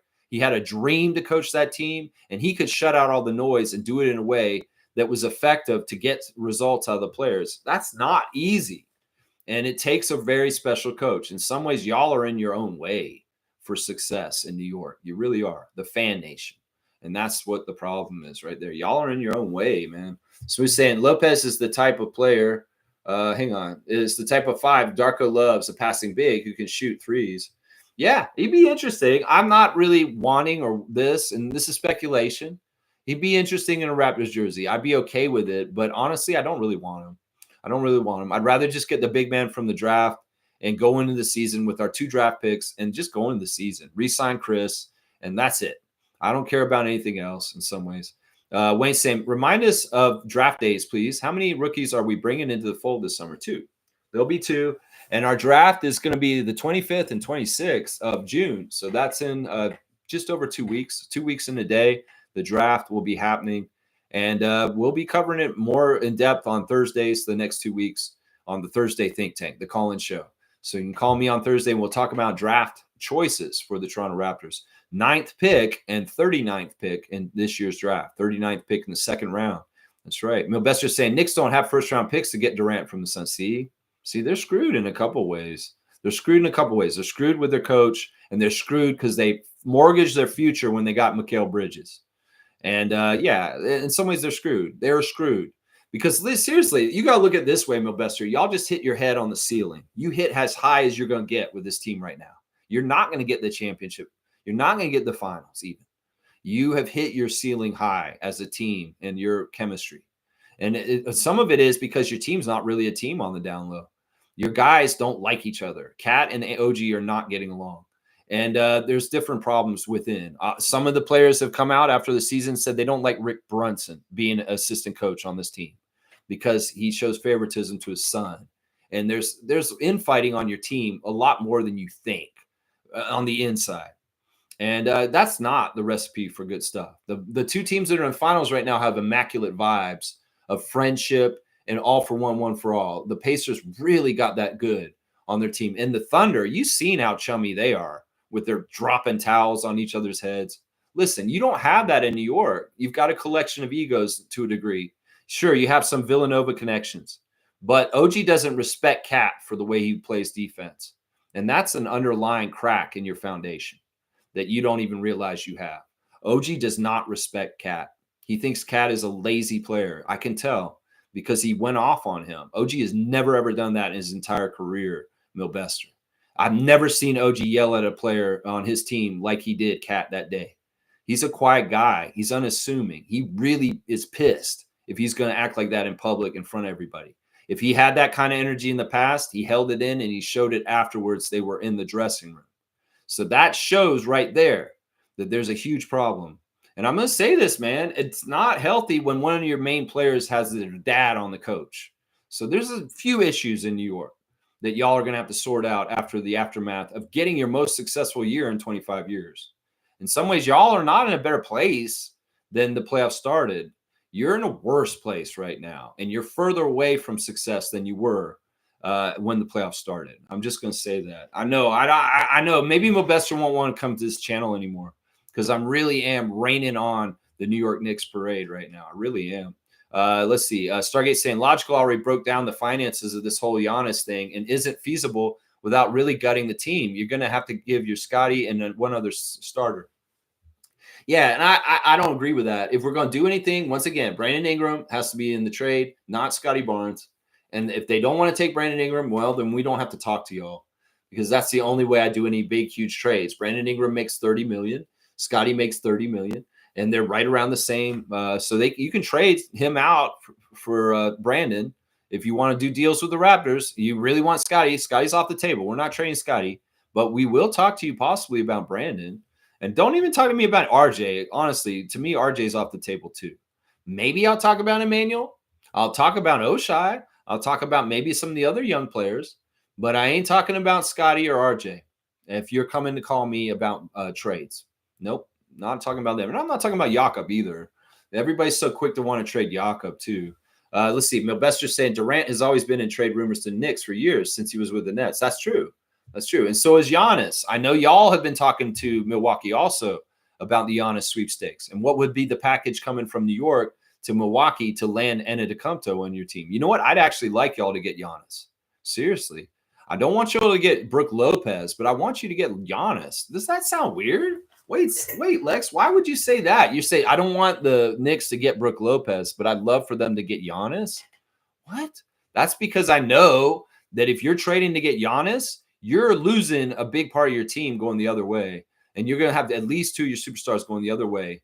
And sure, that big move, once again, I'm going to say this, and Raptors fans, you should listen to, that may be fool's gold. You may think, oh, we're getting Giannis. We're going to be so good. No. So you go ahead and get Antetokounmpo and realize Raptors fans are saying we don't want him here. A lot of us are. Some of us are saying yes, but a lot of us like me are saying no because we know it's fool's gold. So, yeah, you go ahead and get Giannis. Get in the Giannis sweepstake, Knickerbockers, and go ahead and send that trade over there and gut your team like John Horst would do if you got in the trade with him. That's right. The funny thing is that the Knicks had the 50th pick in the second round this NBA draft, but it's useless. And right at the end of the draft, Leon Rose fired Tibbs because he never adjusted over the years to win a ring. It's very simple. And I said this at the beginning of the year. I predicted exactly what would happen, you guys. That Tibbs would run your team to the ground by overplaying the starters and having a short rotation. Well, he can't change. He's done this his whole entire career as a coach. You know, he could have kept his job if he come in and talked to Leon Rose and said, listen, I understand. I played my starters too long this year. I promise you next year I'll be more equitable and get more players involved and letting them go. Because honestly, coaches like him and Nurse, they choke out development and young players coming up. There's nothing coming up the pipeline because they dote so much on just 7 players. And that was the thing that killed the Knicks this year. And that's why they say they don't think he's the coach that could get them to the finals and the championship, because he plays his starters too much. And the players even complained about it in the middle of the year. It's a bad thing when the Iron Man, Mikal Bridges, is complaining that the coach is playing us too much. The man who doesn't miss games, who plays all the time. I'm just saying. In some ways, I don't know how you get through to him this whole entire year. It's like, Coach, why don't you just play a couple people more? Why are you not playing Precious more, or Campaign, or Landry Shamet, or you could play Deuce, extra 10 minutes that you got him out there or something like that? Why don't you do this? Why couldn't you get any reasoning to Thibodeau? No, I'm just Thibodeau. I do what I do. And well, I mean, that's the Achilles heel right there. If you could just get him to agree on paper that I will play a full rotation, you might be good for what you were doing, but he's gone now. You fired him. Overreaction in some ways. I wish no, I don't wish this. You all could have just sat down with him and say, oh, will you agree to play more than just 6 guys? All right, if it means keeping my job. You know, I mean, seriously, this is crazy. This is crazy. Stargate saying people who keep pushing this trade for Giannis narrative haven't thought it through. What would be left to compete with? Nothing. No, we'd still have something good on our team. It's just it would look totally different. It'd be a pivot. And that's the thing. In some ways, we're building something around Scott, and it's also our offensive system. It would change drastically. In some ways, Darko would have the biggest change. You'd have to figure out how to build an offense around Giannis. Now, a lot of the pieces that would get traded the other way, in some ways, if that happened, Bobby and Masai would figure out the ones that complement Giannis the best to stay here. You know, maybe people like Grady in certain ways. But, I don't even like thinking about it because I'm very loyal to Scott, and I'm not going to sell out my guy from FSU that, is our dude. I'm just not like that. I can't easily just talk about trading Scotty like it's willy-nilly. Oh, let's just talk about it. No, there's too much involved in here. And that don't make no sense to me. You got a good player in this league. It's like what Don Nelson said the other day in protest of Luka getting traded to Dallas. Did you hear what he said? He came out there with his cool new haircut, wearing his Luka shoes. And he said, back in the day, Red Auerbach taught me something where I was very young, that when you get a superstar player, a big player like this, you keep them on your team forever, like Larry Bird, like Bill Russell. And, what Dallas did with Luka was not honoring this kind of tradition. This is a generational player. This is a top player, and you do anything you can to keep him. And I protest this trade that the Mavericks made. I feel like it was stupid. Yeah, Don Nelson came out and said that. Well, Scotty is this kind of player like Luka that you want to keep on your team for as long as you can. Same as Giannis for Milwaukee. And that's why you got to honor that kind of thing. These kind of players that play for one team their whole entire career, like Reggie Miller, like Tim Duncan, like Larry Bird, they're icons for their teams. And there really is something special about playing your whole entire career for one team. And I want to see that happen for Scott. I want to see that happen for Giannis, to be honest. I don't want him to go anywhere else. I like him in Milwaukee. I think that market and that team deserves him, and they need him. And in some ways, him going to other places to displace the power structure of the NBA, like Luka did to LA, is toxic. It's not a good thing, because in some ways you rip the heart out of the team like they did in Dallas for the fans. And that's what would happen if Scott left here. That's what would happen if Giannis left Milwaukee. And in some ways, that's not good. That's not good. It's not good. Milbester's saying Tibbs doesn't coach rookies. That's a problem. That's true. That's true. That is a problem. And that's because he dotes on the vets too much. He didn't play our bench in the playoffs, and he overplays our starters. Yes, that is very true. Even Bridges and Hart said this about Tibbs. He got outcoached in the Eastern Conference by Carlisle. Yes, all of this is true. Milbester is speaking the truth here. He understands what the problem was with Tibbs. Now, is there a way to get him to maybe relent and allow for more development time for young players, especially during the season? I mean, at points I was like, man, this dude could be playing Huckleport. This dude could be playing some of the guys from the Westchester Knicks a little bit more here and there. But no, the dude's just like going to go ahead and play Jalen Brunson, Cat, OG, Josh Hart, and Mikal Bridges all the time. That's it. Smooth saying Lopez is a better version of Kelly O. They're different players. They're very, very different players. In some ways, I would say Kelly's smarter than Brooke. Brooke may be bigger and stronger and maybe more reliable in some ways, but Kelly is smarter. Kelly is a smarter player, and Kelly does all kinds of fun extra stuff that doesn't really have to do with the center position. So, yeah, we love our Kelly O. Stargate said, okay, Milbester, this isn't Nick Freak, bro. Respect the platform. Listen, Milbester is brave to come in here. We love Milbester. Happy birthday, Milbester. Seriously. Maybe I should be nicer to the Knicks right now because it is Milbester's birthday, man. It is his birthday, guys. Milbester saying he's never won an NBA title as a coach. He's a good coach to rebuild a team around with and go to playoffs every year, but he hasn't reached the ceiling as a championship and a level coach like Kerr and Pop. Yeah, I guess that's kind of true. Investor's saying, Stargate, we know, laugh out loud. This is just the league reacting to Tibbs being fired. We'll see. This is a valid thing to talk about, Stargate. And I know in some ways we are maybe talking about the Knicks a little bit more, but it is Bill Bester's birthday. And if we're going to do a little bit of Knicks Freak talk on Raptors Freak, that's fine. That's fine.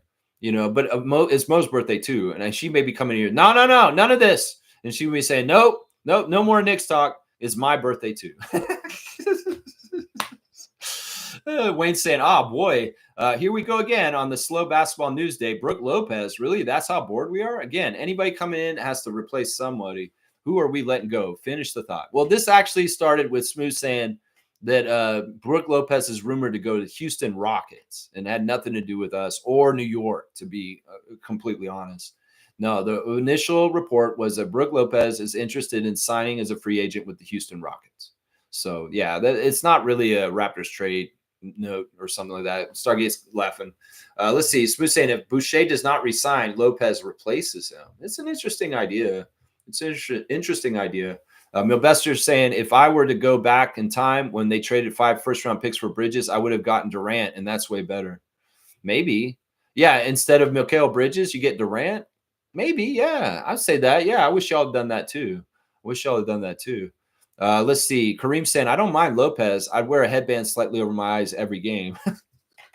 He's joking about that Gary Trent Jr. stuff. I got to give Fiercey a dunk, and I'll give Kareem one just for this goofy headband stuff.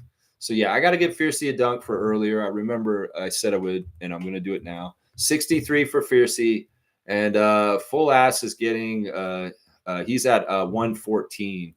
114 for Kareem on the dunk charts. There we go. All right, let's keep going. Let's see. Stargate saying, yes, I can see OG and Cat's personalities clashing big time. Yeah, well, we saw it in display on the bench. Like, seriously, I've never seen OG ream out a teammate like that in public, like in the middle of the game. He doesn't have that energy. He's just not a talkative guy. And usually he's like, the thing is, OG really cares about doing things right. And if he feels like somebody isn't doing things right, that energy comes out of him right there. Yeah. Stargate saying RJ and Scotty are totally off limits. Yep. That's how I feel. That's how Stargate feels. That's how most true passionate Raptors fans should feel. RJ and Scotty are off limits. We are not trying to move either one of them. Seymour's saying, I hope RJ takes a few moves and lessons from SGA. It would be cool if he honed in on the mid-range game. RJ's got not a bad mid-range game to a degree. Although he's, if he's going to go halfway, he might as well go all the way there. That's kind of the thing with him. He's such a bull in the china shop when he gets going down to the lane and his momentum. He's such a strong finisher and very strong going through contact that it's like, well, the mid-range has been deemed by analysts and, the stats people that it's not a good idea. You might as well either take the three or go to the basket. So, I mean, in some ways, it's like if RJ's going like a steam train down the lane, why stop and pop at the mid-range? Go all the way to the basket. That's kind of what it is with him. With SGA being more lithe and kind of footsteps and shaking people, him get into mid-range shot makes more sense because he's kind of doing those kind of moves, step in, step out, sidestep, step back, those kind of things. And RJ is really kind of one mode. He's momentum going forward. A force that you're going to try and stop, but you can't because he's going to slide by you a little bit like Siakam's water through the cracks, but also he will use his strength to bull through you. And it's a different player. I don't know if RJ would do kind of things where he'd run up and catch a pass and spot up shoot in the mid-range a little bit. I don't know. I mean, I'm not against him developing more of a mid-range. He probably does have some mid-range game. But once again, it's the analytics people that really discourage NBA teams from using the mid-range game in general. Unless you're badass like SGA, DeMar DeRozan, certain players can do that mid-range. Jacoby Walter is more of a mid-range player for the Raptors than RJ Barrett in some ways. Does that make sense? Yeah, you've seen him do that. That's right. That's right. Milbester's saying Bucks would only trade Giannis to rebuild and get draft picks to start over, but he brought them a championship. It just would be bizarre to see him in a different team. Giannis is the greatest Buck. Yes, and yes. Although Seymour's saying Oscar Robertson, Kareem Abdul-Jabbar, Sidney Moncrief, Bucks legends. You know what? As much as Seymour's bringing a good point. Oscar Robertson, Kareem Abdul-Jabbar, Giannis Antetokounmpo, those are the top three Bucks all time. And I don't know what order they should be in. I mean, they all have the same amount of championships. That is the one thing I will say. They all have one. In some ways, Kareem's career was very good on LA and won more championships there. But that's the Lakers' history of him. And then Oscar, he wasn't always on the Bucks. He was on the Royals, Cincinnati. And, he had a lot of success as a triple-double man for most of his career there. It's tough to say. I would say all three of them are equally very important Bucks in the history. But yeah, Milbester's exactly right about his point. It would be bizarre to see him in another jersey, and it wouldn't feel right. And I feel like that's something that Dame Lillard could teach him. And once again, Dame Lillard walked away from Portland, the only team he had ever played for, to come to Milwaukee. And I don't think that it was the right move totally. In some ways, I bet you Dame Lillard kind of regrets leaving the Trailblazers to go to Milwaukee, even if he was just spinning his wheels in Portland. He's realizing that, nothing's guaranteed just because you change scenery. That's actually very true to life. If you have problems in your life and you think moving somewhere is going to fix your problems, that's not true. You're going to go there and you're going to have the same problems when you get there. So you need to head on, face your problems where you are and not use escape of moving somewhere to try and fix things. Now, if it is somebody that's a dangerous individual in your community, yeah, that might help. But for the most part, if you have certain issues, like this is what they tell us in AA. If you're an alcoholic and you're drinking, just because you move doesn't mean you're going to fix your drinking until you fix your drinking. So that's what I would say. The issues that happen with Lillard in Portland, yeah, that team's going nowhere, mismanaged horribly. But he went from one poorly managed team to another poorly managed team. And he's not getting the traction in his late NBA career that he wanted to try and get to the championships. It's not like, oh, you automatically pair up with Giannis, you're going to be the top duo and win all these championships. He may have thought that when he came, but the reality is totally different than what he thought. And that's what he could probably caution Giannis himself from making a very similar kind of move that people think Giannis should make this summer. Be careful. The grass is not greener on the other side, Antetokounmpo, is what Lillard would say. And he has all the self-serving purposes to try and talk Giannis to stay in Milwaukee. You think Dame Lillard's trying to tell him to leave? He's trying to talk to him to staying for sure. Kyle Kuzma is too. He's threatening him with bodily violence. That's right. Let's see. Trevor's saying Rick Brunson and Dante did not like each other. They almost fought each other that one time. That's why you got to trade to Minnesota. Yeah, that may be part of it. I don't know. I'm just saying that it's a pressure cooker. The New York market is a pressure cooker. And it's real easy to get cracks and fall apart and have people against each other in that franchise. And that it's a similar thing with the Leafs. We understand that. So all for one for all is important in this NBA team game. You have to be like a team. And if you have fractured relationships on your team on the down low, well, the team that, even if they're less talented than you, is more together and plays more as a team and trusts each other better, like the Pacers, they will beat you, because the Knicks was a more talented team than the Pacers overall. We can't deny that. But why did the Pacers beat them? Because they played better as a team, and they beat them overall as a team, 10 deep. Meanwhile, the Knicks showed up with 7 deep, and that's not going to beat 10 deep. No, it's not. That's it right there. Seymour saying Vin Baker had a more sound game than Giannis. Vin Baker? You're going to bring up Vin Baker? Why don't you bring up Ray Allen and Glenn Robinson while we're at it? We're going to go over the old Bucks players like this. Vin Baker, man, I don't know. I don't know about that. Stargate saying, Melbester, Giannis is not the greatest Buck. Come on now. Have you ever heard of Lou Alcindor or Oscar Robertson? I'd say they're pretty equal. I'm serious. I don't know how to choose between them, because I'm not looking at Kareem for the whole entire his career, 20 years. I'm looking at just the Bucks part when we're talking about greatest Buck. And sure, he won a championship with Oscar that year, but also in some ways that's more impressive that Giannis did it by himself without another great Hall of Famer next to him. Oscar and Kareem did it together. So I don't know. I mean, we could finesse this in a way to think about it and make a good case for why Giannis is the greatest Buck forever. So for the whole time. And Milbester could be right. I don't know. It's tough to say. Oscar Robertson is a very underrated player in the history of the NBA that should get more shine, for sure. For sure. All right. Seymour's bringing up this clip that he shared with us on our Raptor Freak Facebook group, where Xavier McDaniel beat the brakes off Dale Ellis. Never hit a man holding a child. This is one of the craziest stories. They're like talking about is Olden Polynice in a podcast, and he's talking about this. The craziest fight he ever saw in the NBA was when he was on the Sonics, and he's talking about how the players have card games, and we know about this. Like he says, before they even fly off the takeoff from the plane, they're usually in the plane playing cards and betting. And like usually there'll be somebody, as Olden says, down $5,000 already before the plane even takes off to go the next place.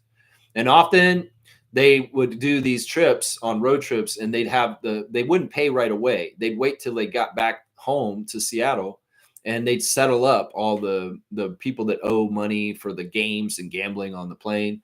And well, at this time, apparently Xavier McDaniel, the X-Man, an enforcer in the history, Milbester knows him from Knicks era, Xavier McDaniel. He won a bunch of money off sharpshooter Dale Ellis. Dale Ellis used to play for the Bucks. He played for the Mavericks, and he played for the Sonics. And he was a three-point specialist who battled against Larry Bird and Craig Hodges in a lot of the three-point shootouts in the 80s. Well, apparently he owed a bunch of money to Xavier. And when they came back to Seattle, Xavier came to collect his money. And Dale Ellis basically told him, I ain't got no money for you. I ain't giving you nothing. And there was a fight. And apparently X beat the crap out of Dale Ellis in the locker room, which is crazy. They had to separate them. Olden Polynice holding Xavier McDaniel back, and Nate McMillan and Derek McKee holding Dale Ellis back. And then there was a little bit of time went by, and Xavier showed up with his daughter, and he's holding like his tiny daughter, who's like under 2 years old or something like that.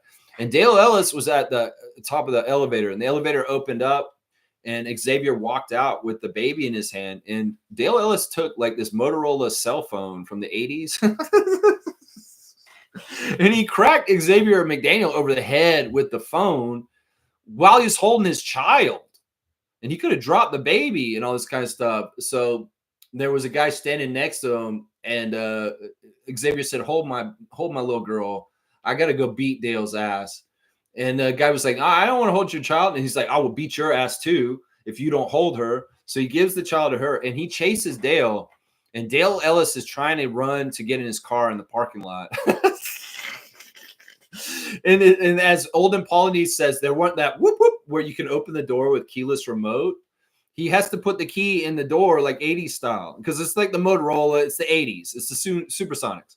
And he's trying to get the key in the door, and Xavier McDaniel gets him. And he started grabbing him, and he just beats the shit out of him in the parking lot outside this Sonics practice facility or whatever.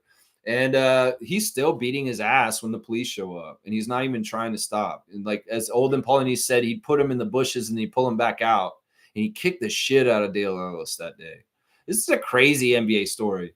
I believe it absolutely. Why would Olden Polynice lie about this? I know about the enforcer, tough guy legend that Xavier McDaniel was back when he played in the NBA, because it was on the court too. He was one of those guys. He's a James Johnson kind of guy. So this didn't surprise me. The amount of beating your own teammate up kind of stuff, though, that's crazy. And probably somebody need to be traded after this. But this kind of stuff, we know the story about Oakley, right? In the series in 2001 against the Sixers, Tyrone Hill owed a bunch of money to Charles Oakley for gambling and playing cards, just like this. And apparently he had not paid him. And some of the justice that Oakley wanted to get on Tyrone Hill was meted out in the Philadelphia-Toronto series when Vince Carter was battling Allen Iverson in 50-point games. If you go back and watch those games, you will see Charles taking cheap shots on Tyrone Hill and taking liberties for like, yeah, I'm getting you back for that money you owe me. He's like in the middle of the game.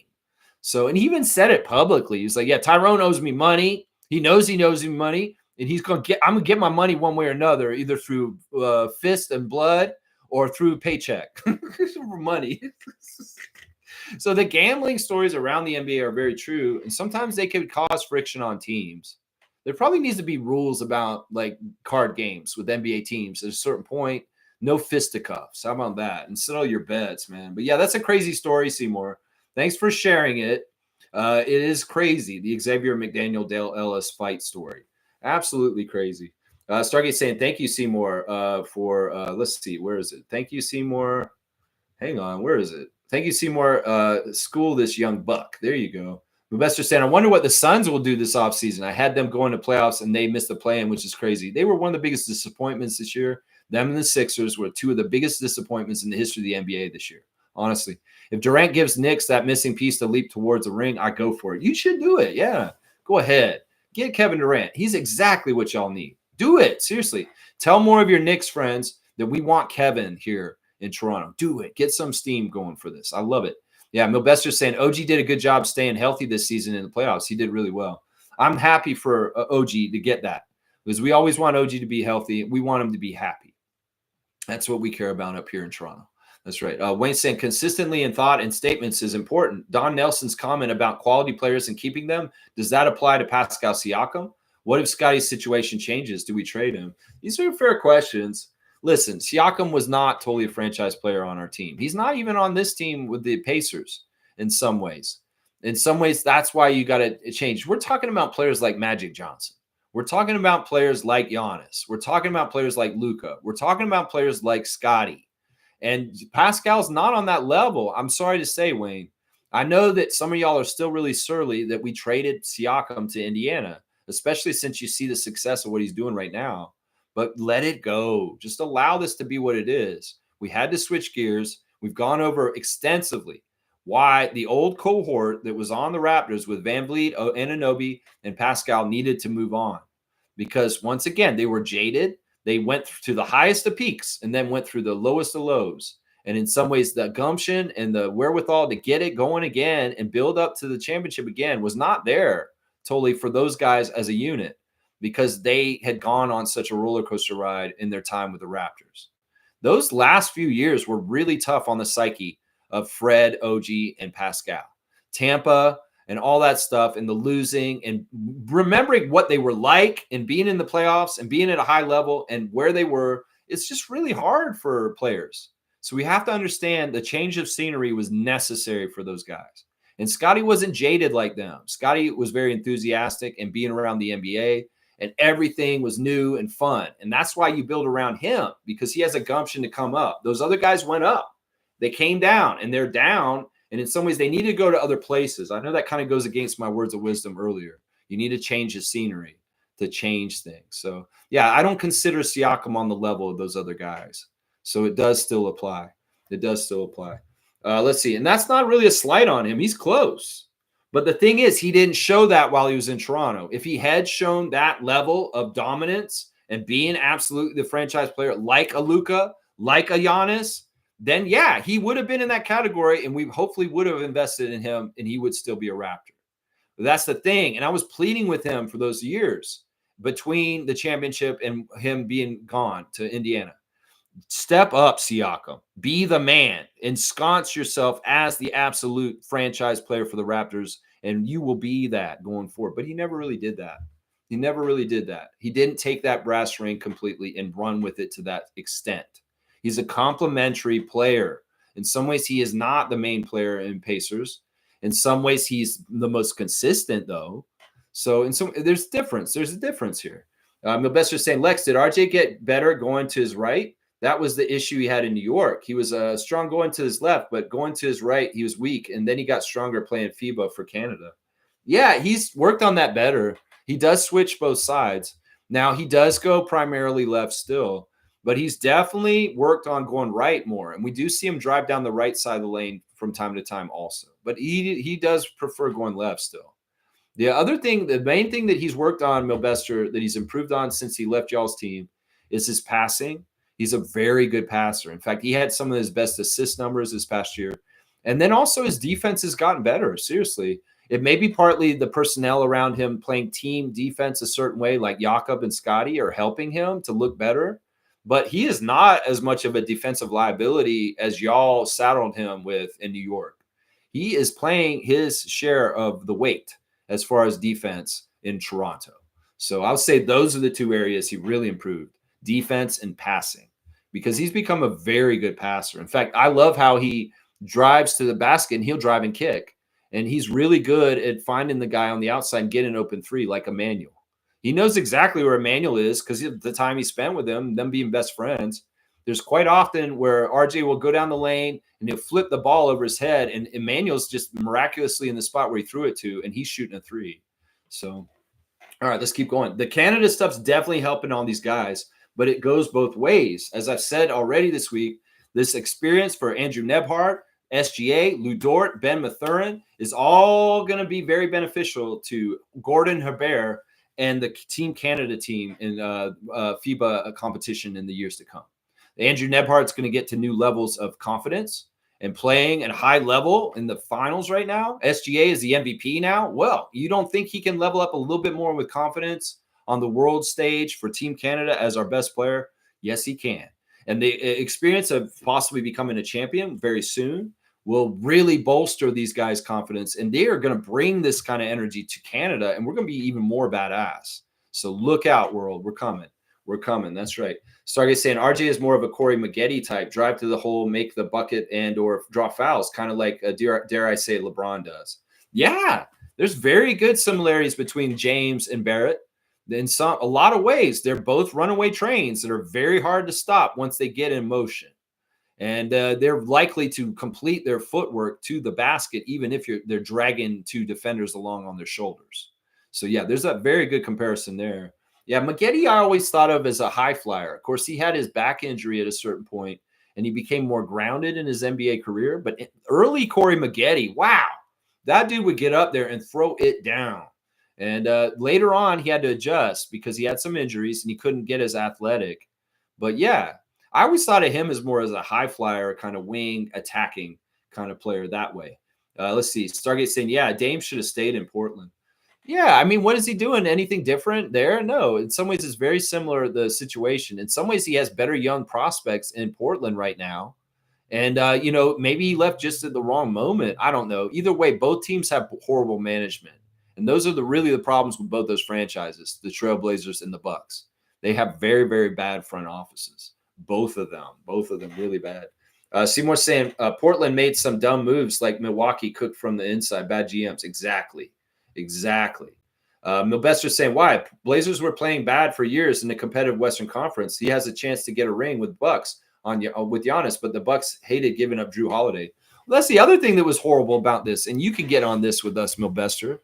They traded Drew Holiday, and they flipped them to the Celtics, and all of a sudden the Celtics won a championship. So, yeah, that may be the biggest part of the Dame stuff that happened that was the worst, was Drew Holiday got traded out of Milwaukee. That was the biggest mistake Milwaukee made. And then all of a sudden, somehow he found his way to the Celtics, and the Celtics celebrated another championship. So, yeah, that may be the worst part of it all right there. Drew Holiday, what happened with him? No, I mean, listen, we can say Portland spun his wheels for a long, long time, and that's true. But the Western Conference has always been more difficult to play in. You don't have a good front office. I get it. And in some ways, they were talking about the timeline for Scoot Henderson. Well, is that even really important or a thing at this point? You know, it's more like what's the timeline with Shaden Sharp and Tumari Kamara and other young players that are on that team, like Simons. So it's like, you know, he could have stayed there with those young crop. You know, they got Robert Williams, they got DeAndre Ayton. They have a pretty quality team. And in some ways, they need his leadership more than ever this year because they are starting to show signs of competition and be able to do stuff. Chauncey Billups has done a pretty good job considering things in Portland, Monique's here, W Stream, W Vibes. She's saying, go Raptors for life. Keep at it always, Lex. Raptor Free Crew, strong forever. Just help me limit the comments. And thank you for the birthday wishes again. Happy birthday to you. Happy birthday to you. Happy birthday, superfan Monique Lawrence. Happy birthday to you and Mel Bester. There you go. That's right. Milbester saying Adam Silver gave updates on NBA expansion with the new NBA TV deal out of the way. They're saying in July they will discuss moves for expansion. So we're getting the Sonics back shortly and Vegas. That's probably likely. Those are the two spots. And when they bring back the Sonics, you better bring back that championship banner from Oklahoma City, especially if y'all get your own one this year. Y'all need to send the Seattle Supersonics back their championship banner if y'all going to win this year and they're coming back. I'm sorry. That banner should have never left Seattle. It should have been in Key Arena where the Storm played this whole entire time. So you better send all the things in your history that you've taken from the Seattle Supersonics or Oklahoma City Thunder and return it to that franchise when it comes back.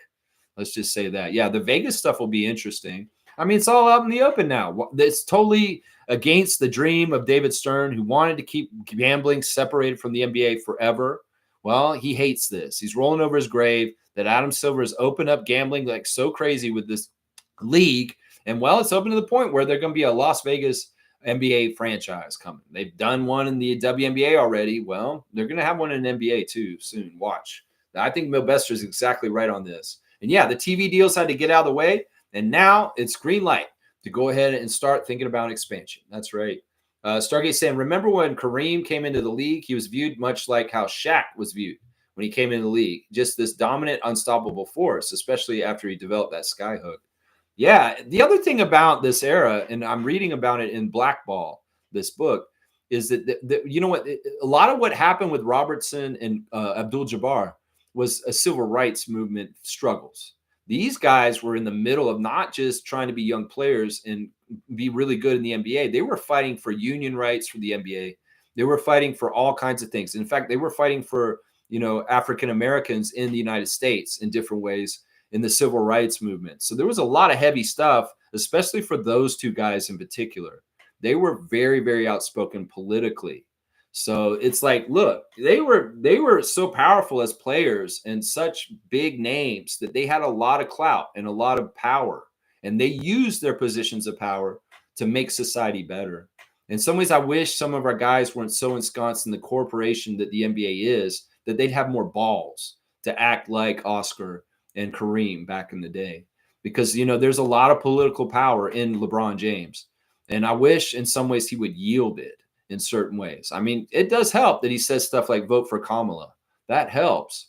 But in some ways, this is not the level of political activism that Oscar Robertson and Kareem Abdul-Jabbar and a lot of the guys that were playing around that time, like Earl the Pearl Monroe, were doing to help their, not just their union as NBA players, but also their community as African Americans. So, there's a lot to it that's deeper than just basketball. And being like a dominant UCLA All-American under John Wooden coming in as Lou Alcindor. There's a lot more to it. Trust me. That's right. Which was in Milwaukee, by the way. That's right.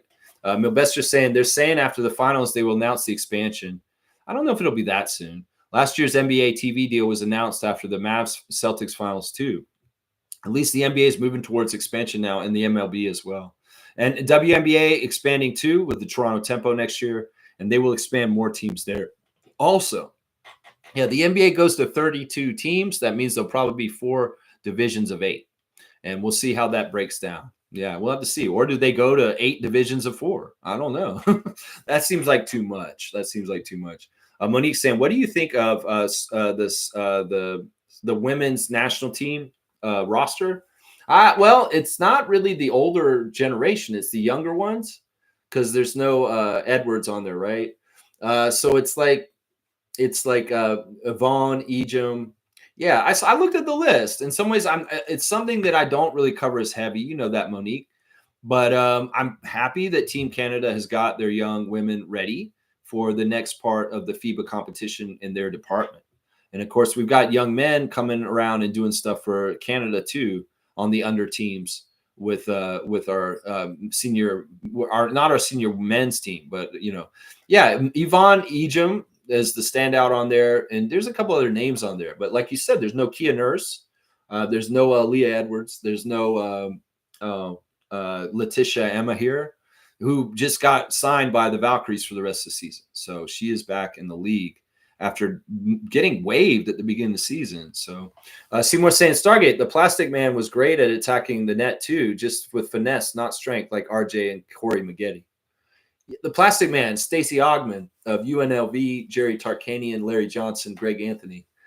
Yeah, Stacey Ogman is a weird player. Like, I do see a lot of comparisons between Corey Maggette and Stacey Ogman as really supremely athletic, talented players that could really get up there and throw it down, get up high. And yeah, but to me also, both of them were not, as I say, like, they're not DeRozan code. They're more sizzle kind of players. In some ways, Corey Maggette and Stacey Ogman, they didn't find a whole lot of concrete success in this league. And there's a clip that was posted by somebody about Kenyon Martin saying this to Gilbert Arenas. He's saying, like, look, there's a lot of players in this league that are really talented and they can do a lot of fancy dribbles and dunks and stuff like that, but they're not winning players. And that there's a difference in that. And that's what I say. Like, Stacey Ogman may be a winning player in college with the Shark and UNLV running Rebels, but in the NBA, he wasn't. He was a glorified dunker in some ways, and not that far off from Harold Miner. So that's the way I kind of look at it. Yeah, I mean, we could look at guys for their athleticism and amazing dunks, but did they translate to winning? And I would say Corey Maggette, maybe he was saddled with being on the Clippers and a couple of other bad teams, but did he get anywhere close, any winning himself? No. So I like that Kenyon Martin's making this distinction on podcasts, is saying, you know what, these guys are paying these trainers to train their kids and they can do all these fancy dribblings, but are they actually learning how to win? And that is from playing games against other people and competing and finding creative ways to beat the other person. That's the best way to train your young players. Not necessarily with a coach like Brian Macon, who's just making you practice dribbling all the time. No, you need to play against competition and learn what it takes to compete and win against other people that are trying to do the same thing. Yeah, that was a great clip too, the one with Kenyon Martin. I think Stargate posted that one. I'm not totally sure.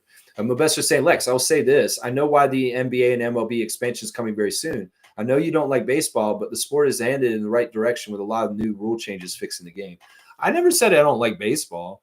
It's just I don't have time to really pay attention to it or cover it. I love the Blue Jays. I'm a huge Blue Jays fan. I want the Blue Jays to win. But I don't watch them because I don't have time. I'm such a focused person on just the Raptors and Tempo and 905 and Team Canada basketball. Those are my main focuses. But I love the Blue Jays. Don't get me wrong. I root for them and I want them to win the World Series. And it's not that I don't like MLB. I've watched it in the past. It's just that whenever I watch the Blue Jays, they start losing.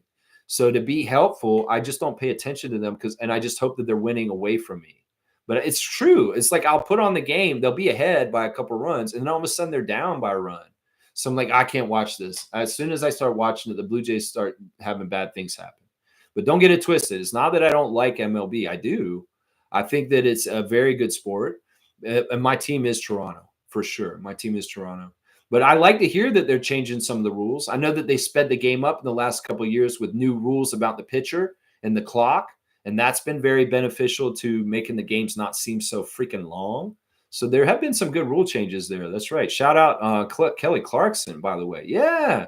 Masai Ujiri appeared on the Kelly Clarkson show yesterday and promoting Giants of Africa.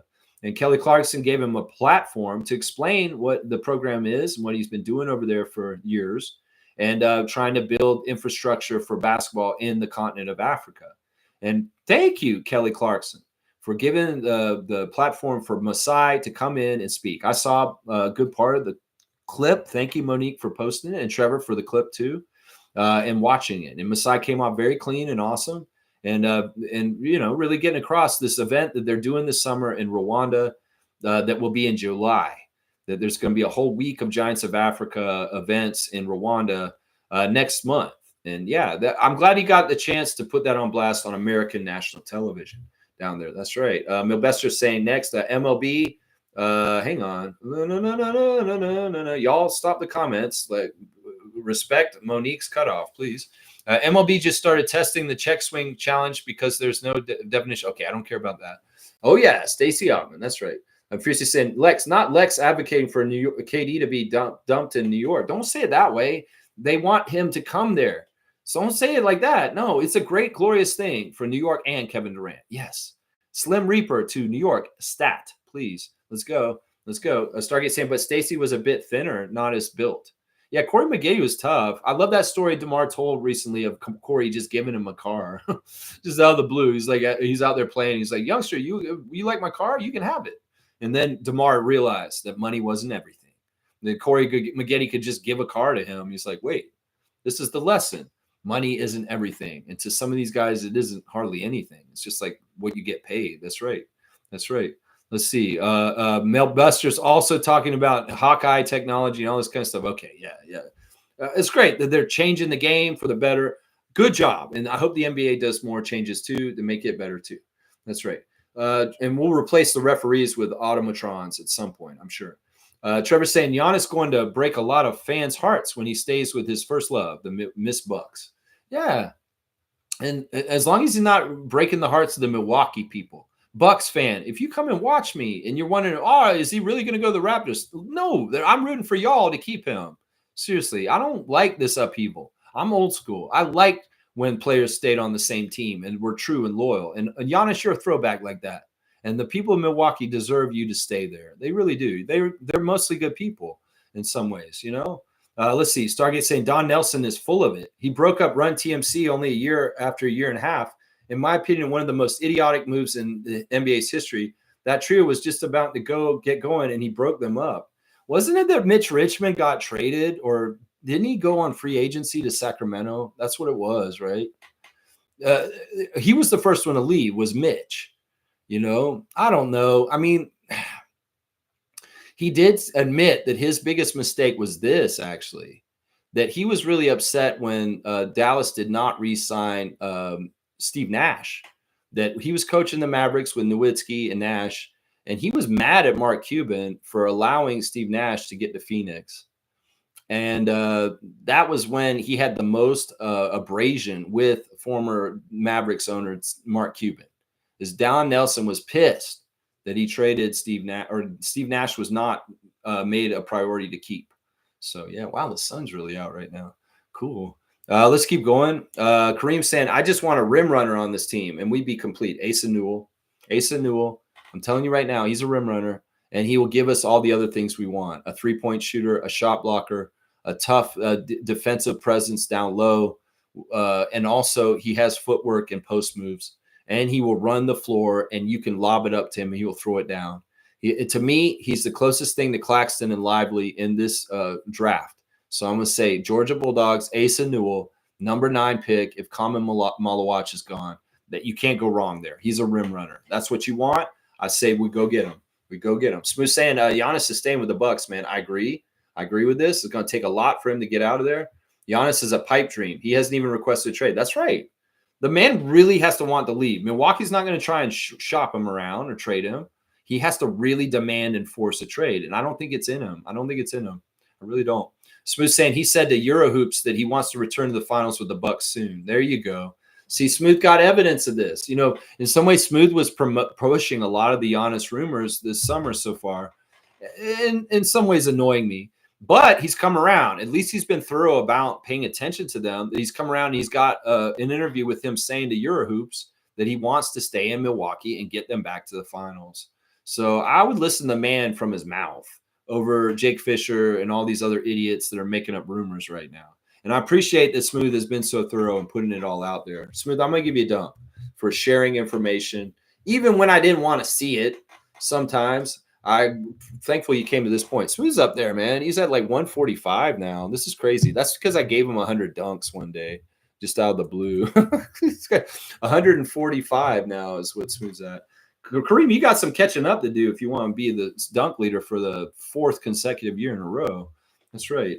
Kareem saying, give me Daniel Gafford or Derek Lively. The Raps would be solid. Yeah, Lively's probably not going to be available. He's probably a very valuable player to have on Dallas. Gafford's interesting, though. I don't really think of him as a rim runner, but it's just this like very tall man that can catch alley-oops and dunk them. But Asa Newell, he can run. I'm telling you right now, Newell's the guy, man. Trevor's saying, or Kaloy saying, who would you give up Lively, Kareem Thomas? Man, I don't even want to try and speculate on this. In some ways, Lively would be a fun player to have on the Raptors, but I don't think that this is really anywhere it's going to happen. He's probably part of the young core that they're trying to build in Dallas. He's very valuable, and I just don't see it. And to me, Kaloy, all due respect, the exercise is futile, is what I'm saying. Trevor's saying it's a video clip with Giannis in Brazil, busts his ass on his own court. Yeah, there's pictures of people falling down. Well, Trump fell on the way up an airplane, and Giannis fell too. That's right. I saw that. Milbester saying, Lex, the Seattle Kraken NHL expansion and renovating Key Arena led to Sonics coming back, and the owner of the Kraken wanted the Sonics back too. Is he a huge part of this? Well, no, it's not just the owner. It's the people of Seattle that got robbed of their team for so long now. They've been missing their team for about 20 years now. And, they never deserved to lose their team. Seattle's a fantastic NBA city. And the history of the Sonics is very rich. It's really cool. And having been to Seattle and seen Key Arena, the size of it is very small. And it's fine, great, perfect size for WNBA. But the biggest problem at the time when they lost them was they needed a bigger arena, that it wasn't an NBA-sized arena. And the city of Seattle would not help them. So now things have changed with the time, and they have a better arena. They've re-updated Key Arena to be bigger. That's fantastic. And the Sonics should have never left. But these kind of things happen with franchises when the city doesn't want to get the right kind of building, and then an owner comes in and buys the team and moves it. So, yeah, this is going to be good. Kareem saying, and a second and a bench player. Dallas has 2 of the same player with Gafford and Lively. They're not the same player. I don't see them as the same player. Gafford is a true backup center, and Derek Lively is a young, crazy, athletic power forward who's more like Shaden Sharp in some ways than Daniel Gafford. So I would say that. Milbester saying the NBA owners will meet next month at the NBA Governors Board meeting, and for sure they're pursuing expansion. More money for them in their pockets. NBA on NBC back. Sonics will be back too. That'll really bring an old feel, because honestly, they bring back the old Sonics logos. It's be very nostalgic, just like our Raptors dinosaur logos. And the fact that it will coincide with the return of NBA on NBC, Michael Jordan, Reggie Miller, Vince Carter around, that's going to be fantastic. Because, the NBA on NBC is going to be done right. And having the Sonics back in the fold will really give a retro feel. Not going to lie. It really will. It really, really will. Kaloy saying, how about if they ask for Abaji and picks? Would you do that deal? I don't know, man. I don't want to do this, man. There's too much of Raptors Nation selling out everybody in different ways. I don't want to do this right now. We want Abaji. We want Barrett. We want Barnes. Yeah, you would do it. You guys would do it, though, if that's the thing. Mavs were reportedly interested in Abaji, too. Okay. Okay, well, Wayne's saying, just posting a question regarding Don Nelson's statement. I am Mr. Detachment, no reclaiming the past over here. I value nuance. However, we have to be consistent in our views, even when we adore the player. I mean, Don Nelson's a controversial guy, sure. In some ways, Don Nelson's not totally fair. He's ego serving for himself.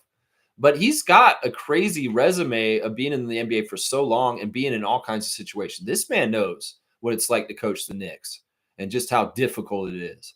You know, he coached a lot of years for Milwaukee, a lot of years for Dallas, a lot of years for Golden State. He's coached a lot of different teams in this league.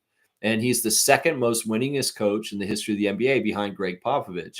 In fact, he's so salty, he passed our former Raptors coach, Lenny Wilkins, by just a couple of games on purpose just to be ahead of him, and then retired shortly after that. But Popovich overtook all of them, and he is the most winningest coach in the history of the NBA. But Don Nelson's second, and Don Nelson's seen a lot of different stuff. Don Nelson's also been a hothead and has been in contention with all kinds of different people throughout his whole entire career. So, yeah, I get it. In some ways, he's controversial just in himself, Don Nelson. That's right. I like what he said about Luka, though. And honestly, I agree with him. I think that the NBA would be smarter to have franchise players with roots on different teams because honestly, those roots stabilize those teams and they become more economically doing well because there's a team player that everybody roots for and makes them feel like they have a chance. You take Giannis off of Milwaukee, what happens to that franchise? What's going to happen to the Mavericks? They may be in trouble this year financially. They may see a huge decline in season ticket sales. And even if they bring in Cooper Flag, that may not make up for the anger and the move of Luka this year. So that's the thing. In some ways, roots are great for a tree and foundation in the forest and helps hold everything down. And it's the same thing with franchise players in the NBA. You want that steadiness. And in some ways, that was something David Stern valued in his old NBA. That's why he made extra special rules so that you could retain your franchise tag player. Because in some ways, he doesn't like the best players of the league leaving their teams to go join up in South Beach like LeBron and them did. In some ways, he didn't like that, I'm sure, because the franchise player for the Raptors and the franchise player for the Cavs just up and rooted themselves and joined forces with the franchise player of the Miami Heat. And that's not good for the health of the league. You're taking two markets and downgrading them. And that those two markets may not have as good a ticket sales or interest because of that, is what I'm saying. So let's see. Kareem's saying Jays are on a heater. There you go. I like to hear they're doing good right now. That's right. Let's see what else Milbester's saying. Yeah, I don't care about that. I'm not going to read that.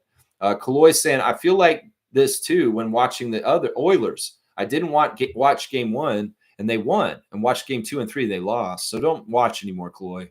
Don't watch the Stanley Cup Finals, please. Just stop watching. Do it for Canada, my guy. Stargate saying, I posted that Kmart clip. He specifically pointed out Ant, saying he is not a winner, and I agree. See, that's interesting. I forgot that he was pointing that out at Anthony Edwards, saying that he's not a winner in certain ways. It's interesting, man. Very interesting. We'll have to see if Kenyon Martin's right over time. Stargate saying, Don traded Mitch. Tim and Chris were pissed. They have talked about it in interviews together. You know, in some ways, you know what? I don't totally remember this correctly, but I think that part of the problem may have been that those three guys were becoming so big that they had to get rid of one of them. You got to think about it, salary cap and maybe where they were coming with the money. Because what I remember is Mitch Richmond got paid a lot of money to go play for the Kings after that. And he became their franchise player. I get it, man. Everybody wants revisionist history. If you can keep the band together. And I can understand why people would be upset, but the ownership of the Golden State Warriors at that time wasn't the ownership with Bob Myers and all those people in the 2010s. They may have been more cheapskates, and they weren't willing to keep the band together like the Golden State Warriors were in the whole entire 2010s with Steph, Draymond, and Clay. So it's different eras, different ownership.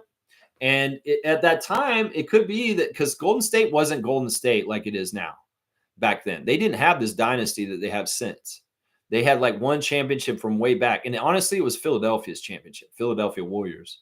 And in some ways, you know, it's not the same NBA back then either. And you get a certain point, you can only have certain top tier paid players, and maybe 3 was too many at that time. Maybe they could have do 2, Tim and Chris, but they couldn't do Mitch, right? I think that's what it was. Stargate saying Mavs want Oshai. Okay, we'll take Lively. Yeah, I don't know if this is happening. would we do that for Gafford? Man, I don't even know why we're talking about this so much. I'm not trying to deal with Dallas. You guys want Lively. Well, I say we don't even need to get Lively or Claxton. We'll just go get Newell and just draft him. Seriously, that's the move right there, guys. Seymour saying Tyrone Hill looked like the original Monstars from Space Jam. Oh, God. Man, he looked like Charles got him before he came in the arena and mashed his face up a little bit already.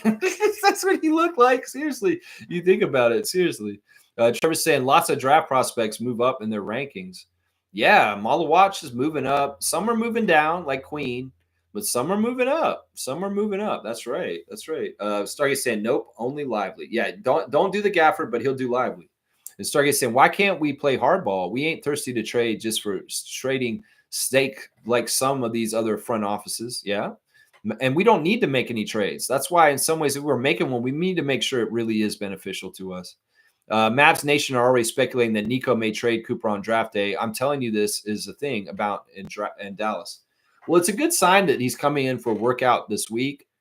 And he has had initial contact with the team and talked to them. They are saying they're going to draft him, but that doesn't mean they won't trade him that day too, or even trade the pick before they even draft him. So we'll have to see what happens with Cooper Flag in Dallas. I think that he may not be going to Dallas. I think that the signs are 50-50. He's either going to be in Dallas 50% or he's going to be somewhere else. And the signs are really showing that he probably will be somewhere else. All right, Instagram stories. Let's go right now. Teresa Resch got a package from the Raptors. It's a 30th anniversary box. She opened it up. She loved the surprise from her former colleagues, the Raptors, and it was 2 very beautiful bottles of wine and their commemorative 30th anniversary Raptors wines. So Teresa Resch is very, very grateful getting the wine box from the Raptors. And Toronto Tempo is putting on blast Pride Month. They got rainbow hoops in the community spotlight. And I'm guessing that it's a gay and lesbian basketball team in Toronto. And they're putting them on blast right now. Let's go Pride. Let's go Tempo. That's right. Broke Baby Stunna has got something. I hate when they think they played me. It makes me want to snitch on myself. Hilarious. Hilarious. And he's also got some new art, Space Jam art at his house. Somebody made a little Bugs Bunny Space Jam art with Broke Baby on it. And he's saying, thank you for the cool custom art piece you made for me. They look amazing. Oh, there's a couple of them. So there's not just that one. So yeah, some lady named Evelyn Vivano made some Space Jam art for Eugene Omoruyi. It's pretty cool. Also, Eugene saying this in his words of wisdom: consistency looks like nothing is happening until everything changes. Boom goes the dynamite. Eugene, let's get you in a Raptors jersey this year. I want to see you on the main level. Kelly Olynyk has got some crazy Italian meal in front of him with a bunch of shredded cheese, some pasta.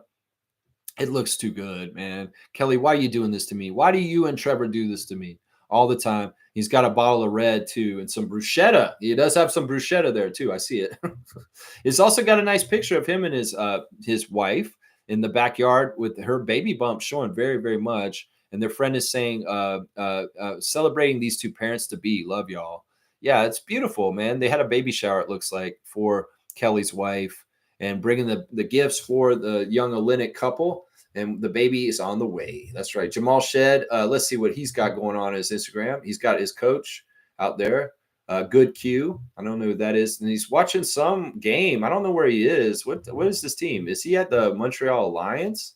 I'm not totally sure what game he's at where Jamal is watching somebody play. There's a clip of him walking on the court with Jacoby and Jonathan. And I don't know. Is that from this week? Are they actually out in effect? Or is that from last year? Oh, no, the hair's short. So it's from right now. So this has got to be. And Shamshay's there too. We see 4 Raptor rookies all together. Jacoby's hair is short. So this is recent. Fear of God Essentials is on his shoulder, on his chest. And there's Jonathan and Ulrich with them too. So I don't know. The Raptors, they went to the CBL game. That's what it is. They went to the Montreal Alliance game. So these Raptors are in Canada. And they're going to Canadian elite basketball games. I don't know if they're in Scarborough or in Montreal. I'm not totally sure. Brandon Ingram's making a couple posts. And what he said here is, this is too much for my life right now. And I think it's that weird rapper guy. I don't know. I forget what his name is. Kevin Banks. Isn't that his name? He's like out in the desert. He's confused. And he's like, this is too much for my life right now. I wonder if Brandon, who's a sensitive guy, is sensitive to the world events going on right now. Maybe he's seeing what's happening with Greta. Maybe he's understanding what's happening with LA and Trump and this bullshit. And it's weighing on his conscience like it's weighing on mine. A sensitive empaths are like that. And it could very well be that Brandon has a conscience and he's seeing the worldview right now, and he's not having it. It's too much for him right now. Jonathan Mobo is posting the same clip of them walking out at the CBL game. There they are sitting in front row. I love to see Shamshays with them. It really does matter that Shamshay's in the fold. Lloyd is riding around. He's got a picture. Why not Lloyd? Well, Lloyd, there you are. There you are. He won't answer me about Scotty and Jamaica, though. He won't. I asked him straight up. I said, Lloyd, do you think Scotty's going to play for Jamaica?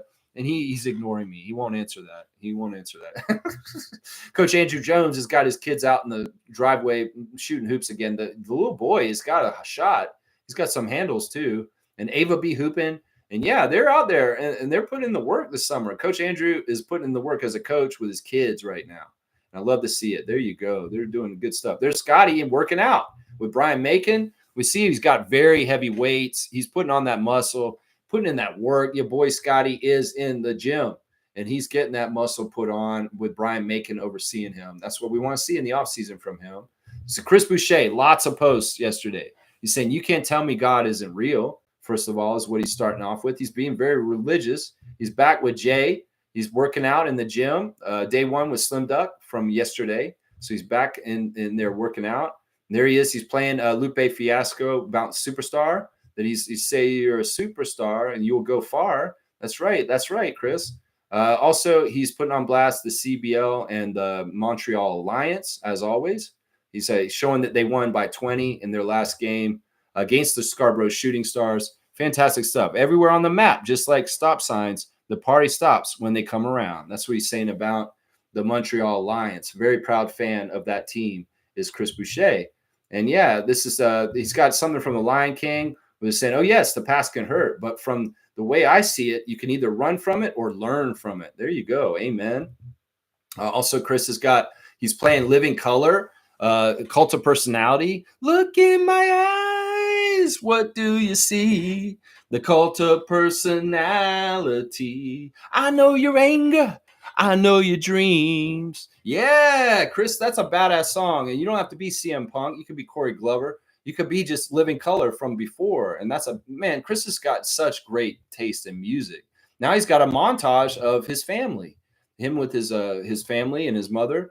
And that's beautiful, man. I love the old pictures of Chris. Young Chris looks like a young, upstanding young man. And man, what a hardship kind of childhood growing up. But man, look where he's at now. I'm so proud of you, Chris. And there's little baby Chris. Oh my gosh. When Chris brings out the baby Chris Boucher pictures on his Instagram, y'all go look at it. You'll see him.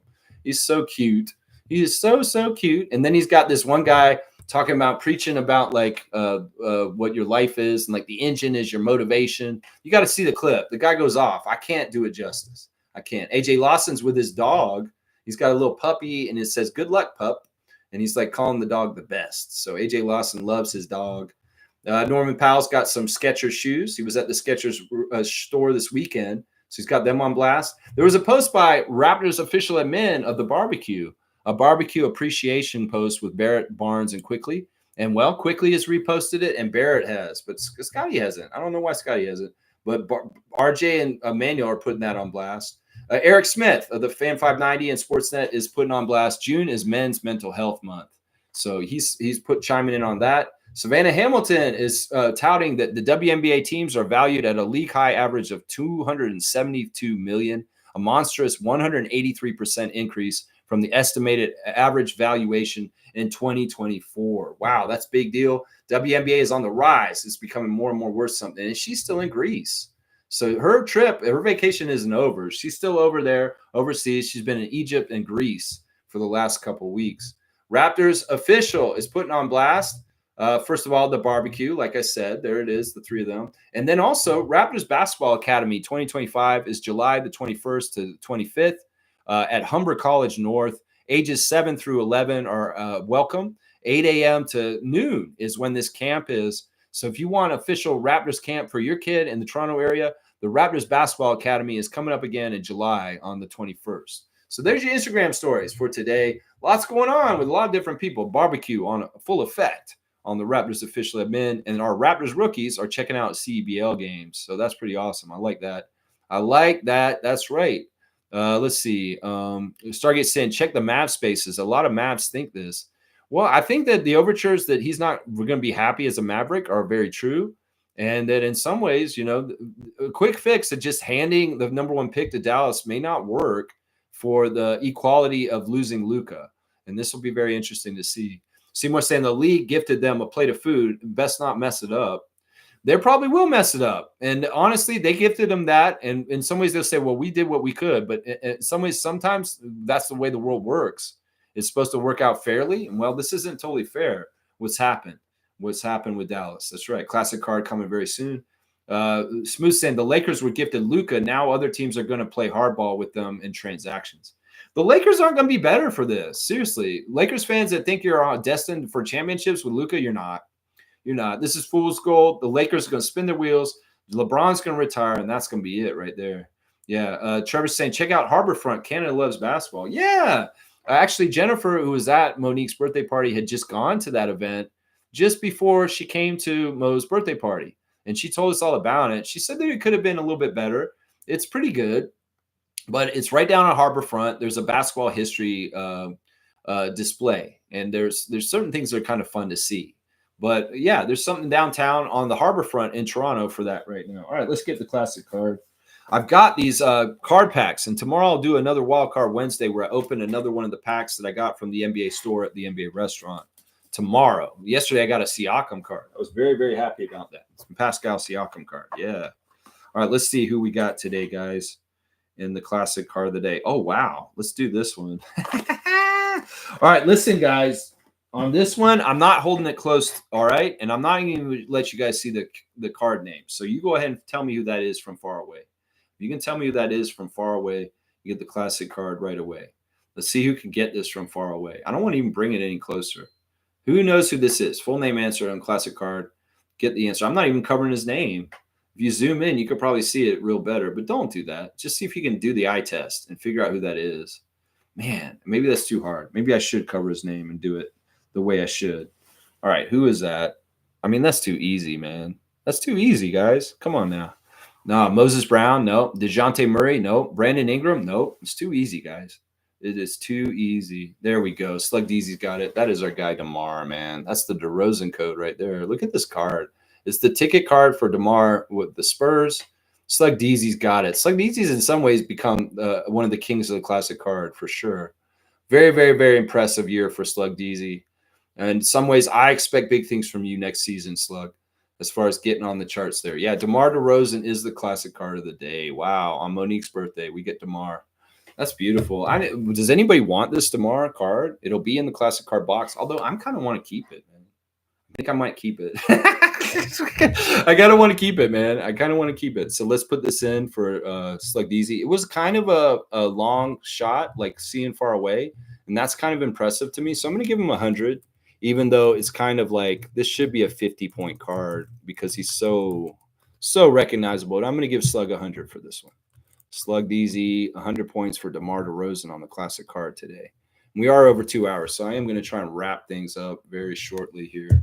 Let's see what else you're saying. So UC saying still weird seeing DeMar on a Spurs jersey. Yeah, I agree. It is kind of weird, eh? But you know what? That was a good period for him in some ways. That was a tough period. It was a depressing time. But Greg Popovich was there for him. And you know what? In some ways, it's just part of his history. And you know what? He did a lot of good things for the Spurs franchise. The Spurs fans love DeMar DeRozan. They really do. Yeah, you're going to the mall today? Cool. That's awesome. You're just going to the mall today. Yeah, go on down the mall and I don't know, maybe get some Raptors gear or stuff, or I don't know what you're doing in the mall, Mo. I just hope you have a fantastic day all around. That's right. RJ? Yeah, we'll celebrate RJ's birthday on Saturday, y'all. The Saturday Share the Love Club. Once again, the referees for the pay. I don't care about that. We don't need to do that. Let's see. I'm checking all my tabs real quick, going through them. Did Instagram. Raptors Reddit. What are y'all talking about today? Oh, yeah, they're showing the rookies of the Raptors rookies at the CBL game last night. That's awesome. No franchise has a better Mount Rushmore of dunkers than the Toronto Raptors. I tend to agree with this. Now, they've got Vince, DeMar, Terrence Ross, and Tracy McGrady as the four heads on the Mount Rushmore of dunkers for the Raptors. But I may tend to disagree with this. Slightly. I think that Vince, obviously, and Terrence are on there. DeMar can be on there too. But instead of Tracy, I want to put Jamario Moon on this. Seriously. I'm going to put Jamario Moon on this Mount Rushmore. I know Tracy's more prestigious, but this is not that wrong. I mean, seriously, take any four of the greatest dunkers from any franchise in this league. The Raptors foursome is really good, and Vince is huge on that. Huge on that. They got Kelly Clarkson's show with Masai Ujiri on blast on there. They put the clip up on Reddit. It's good to see. Somebody got a weird bunk-ass bootleg Raptor hat that's not really a Raptor hat. He's saying, I got this hat from Estala to do West Fest this weekend. That is not a Raptors hat. That's just a dinosaur hat, bro. That's just a dinosaur hat. Let's see. Is there anything else on here? Nah, there's nothing else that's new on there. Let's see if there's anything on Blue Skies to talk about. I don't think there is. Everything's kind of just about the BS going on in the States right now on my Blue Skies. Happy birthday to Monique. Happy birthday to Milbester. Happy birthday to Ansley. And happy birthday to Svi Mahalik. It's Svi's birthday today also, guys. Svi is 28 today. So happy 28th birthday to NBA champion Svi Mahalik of Ukraine. He did win a championship with the Celtics last year, guys. He was on the Celtics team that won the championship last year. So he is an NBA champion. So happy birthday to Svi. He's on the birthday list today. Let's see. Is there anything else I got to do on the chat today? I don't think so. That's about it, guys. That is about it. I appreciate everybody joining me for the Raptor Freak chat today. Really, really awesome. Yeah. James is saying Moon had some serious hops. Yeah, Jamario Moon was in the dunk contest for the Raptors, and he was a very interesting player. Yeah, and I mean, McGrady was in dunk contest too. I think that in some ways you could put either one of them in there. I don't know. But DeRozan, Carter, Ross, for sure. Those three guys are definitely in there. But maybe you put Jamario instead of Tracy.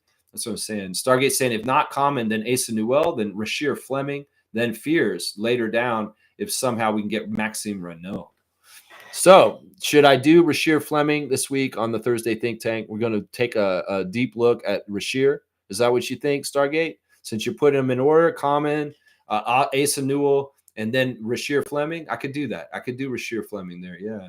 Stargate saying Jamario Moon was one of the NBA guys aligned to have participated in the NBA health insurance fraud. Yikes. That's not a group you want to be in. Yeah, I remember that whole thing that happened. Big Baby got in big trouble in that thing, Glenn Davis. And I believe that Glenn Davis went to jail for this. So I hope Jamario Moon's not in jail somewhere right now because he was doing insurance fraud. Yikes. There's so much fraud in this world, but they pick and choose who they want to catch for fraud at this point. And it's kind of wrong, honestly. Don't tell me there's not corporations and rich white people that are doing fraud all over the place getting away with it. That's what I'm going to say to this. Seriously. But y'all come after the NBA players for doing fraud? Come on now. There's fraudsters every which way. And you pick and choose who you want to adjudicate. That's right. Scout Rasheer. All right. We'll do Rasheer Fleming on Thursday for Thursday Think Tank. It's locked in. We'll orient our stream around Fleming. I'll do a deeper scout on him in the next 2 days. And on Thursday, on the Thursday Think Tank Call-In Show, we're going to orient our stream about Rasheer Fleming. So, yeah, there you go. Let's go, Raptor Freaks. All right, thanks for joining me on the Tuesday Trivia. And good job getting all the questions today. I hope you enjoyed the trivia and you learned something from it about our great Canadian players in the NBA.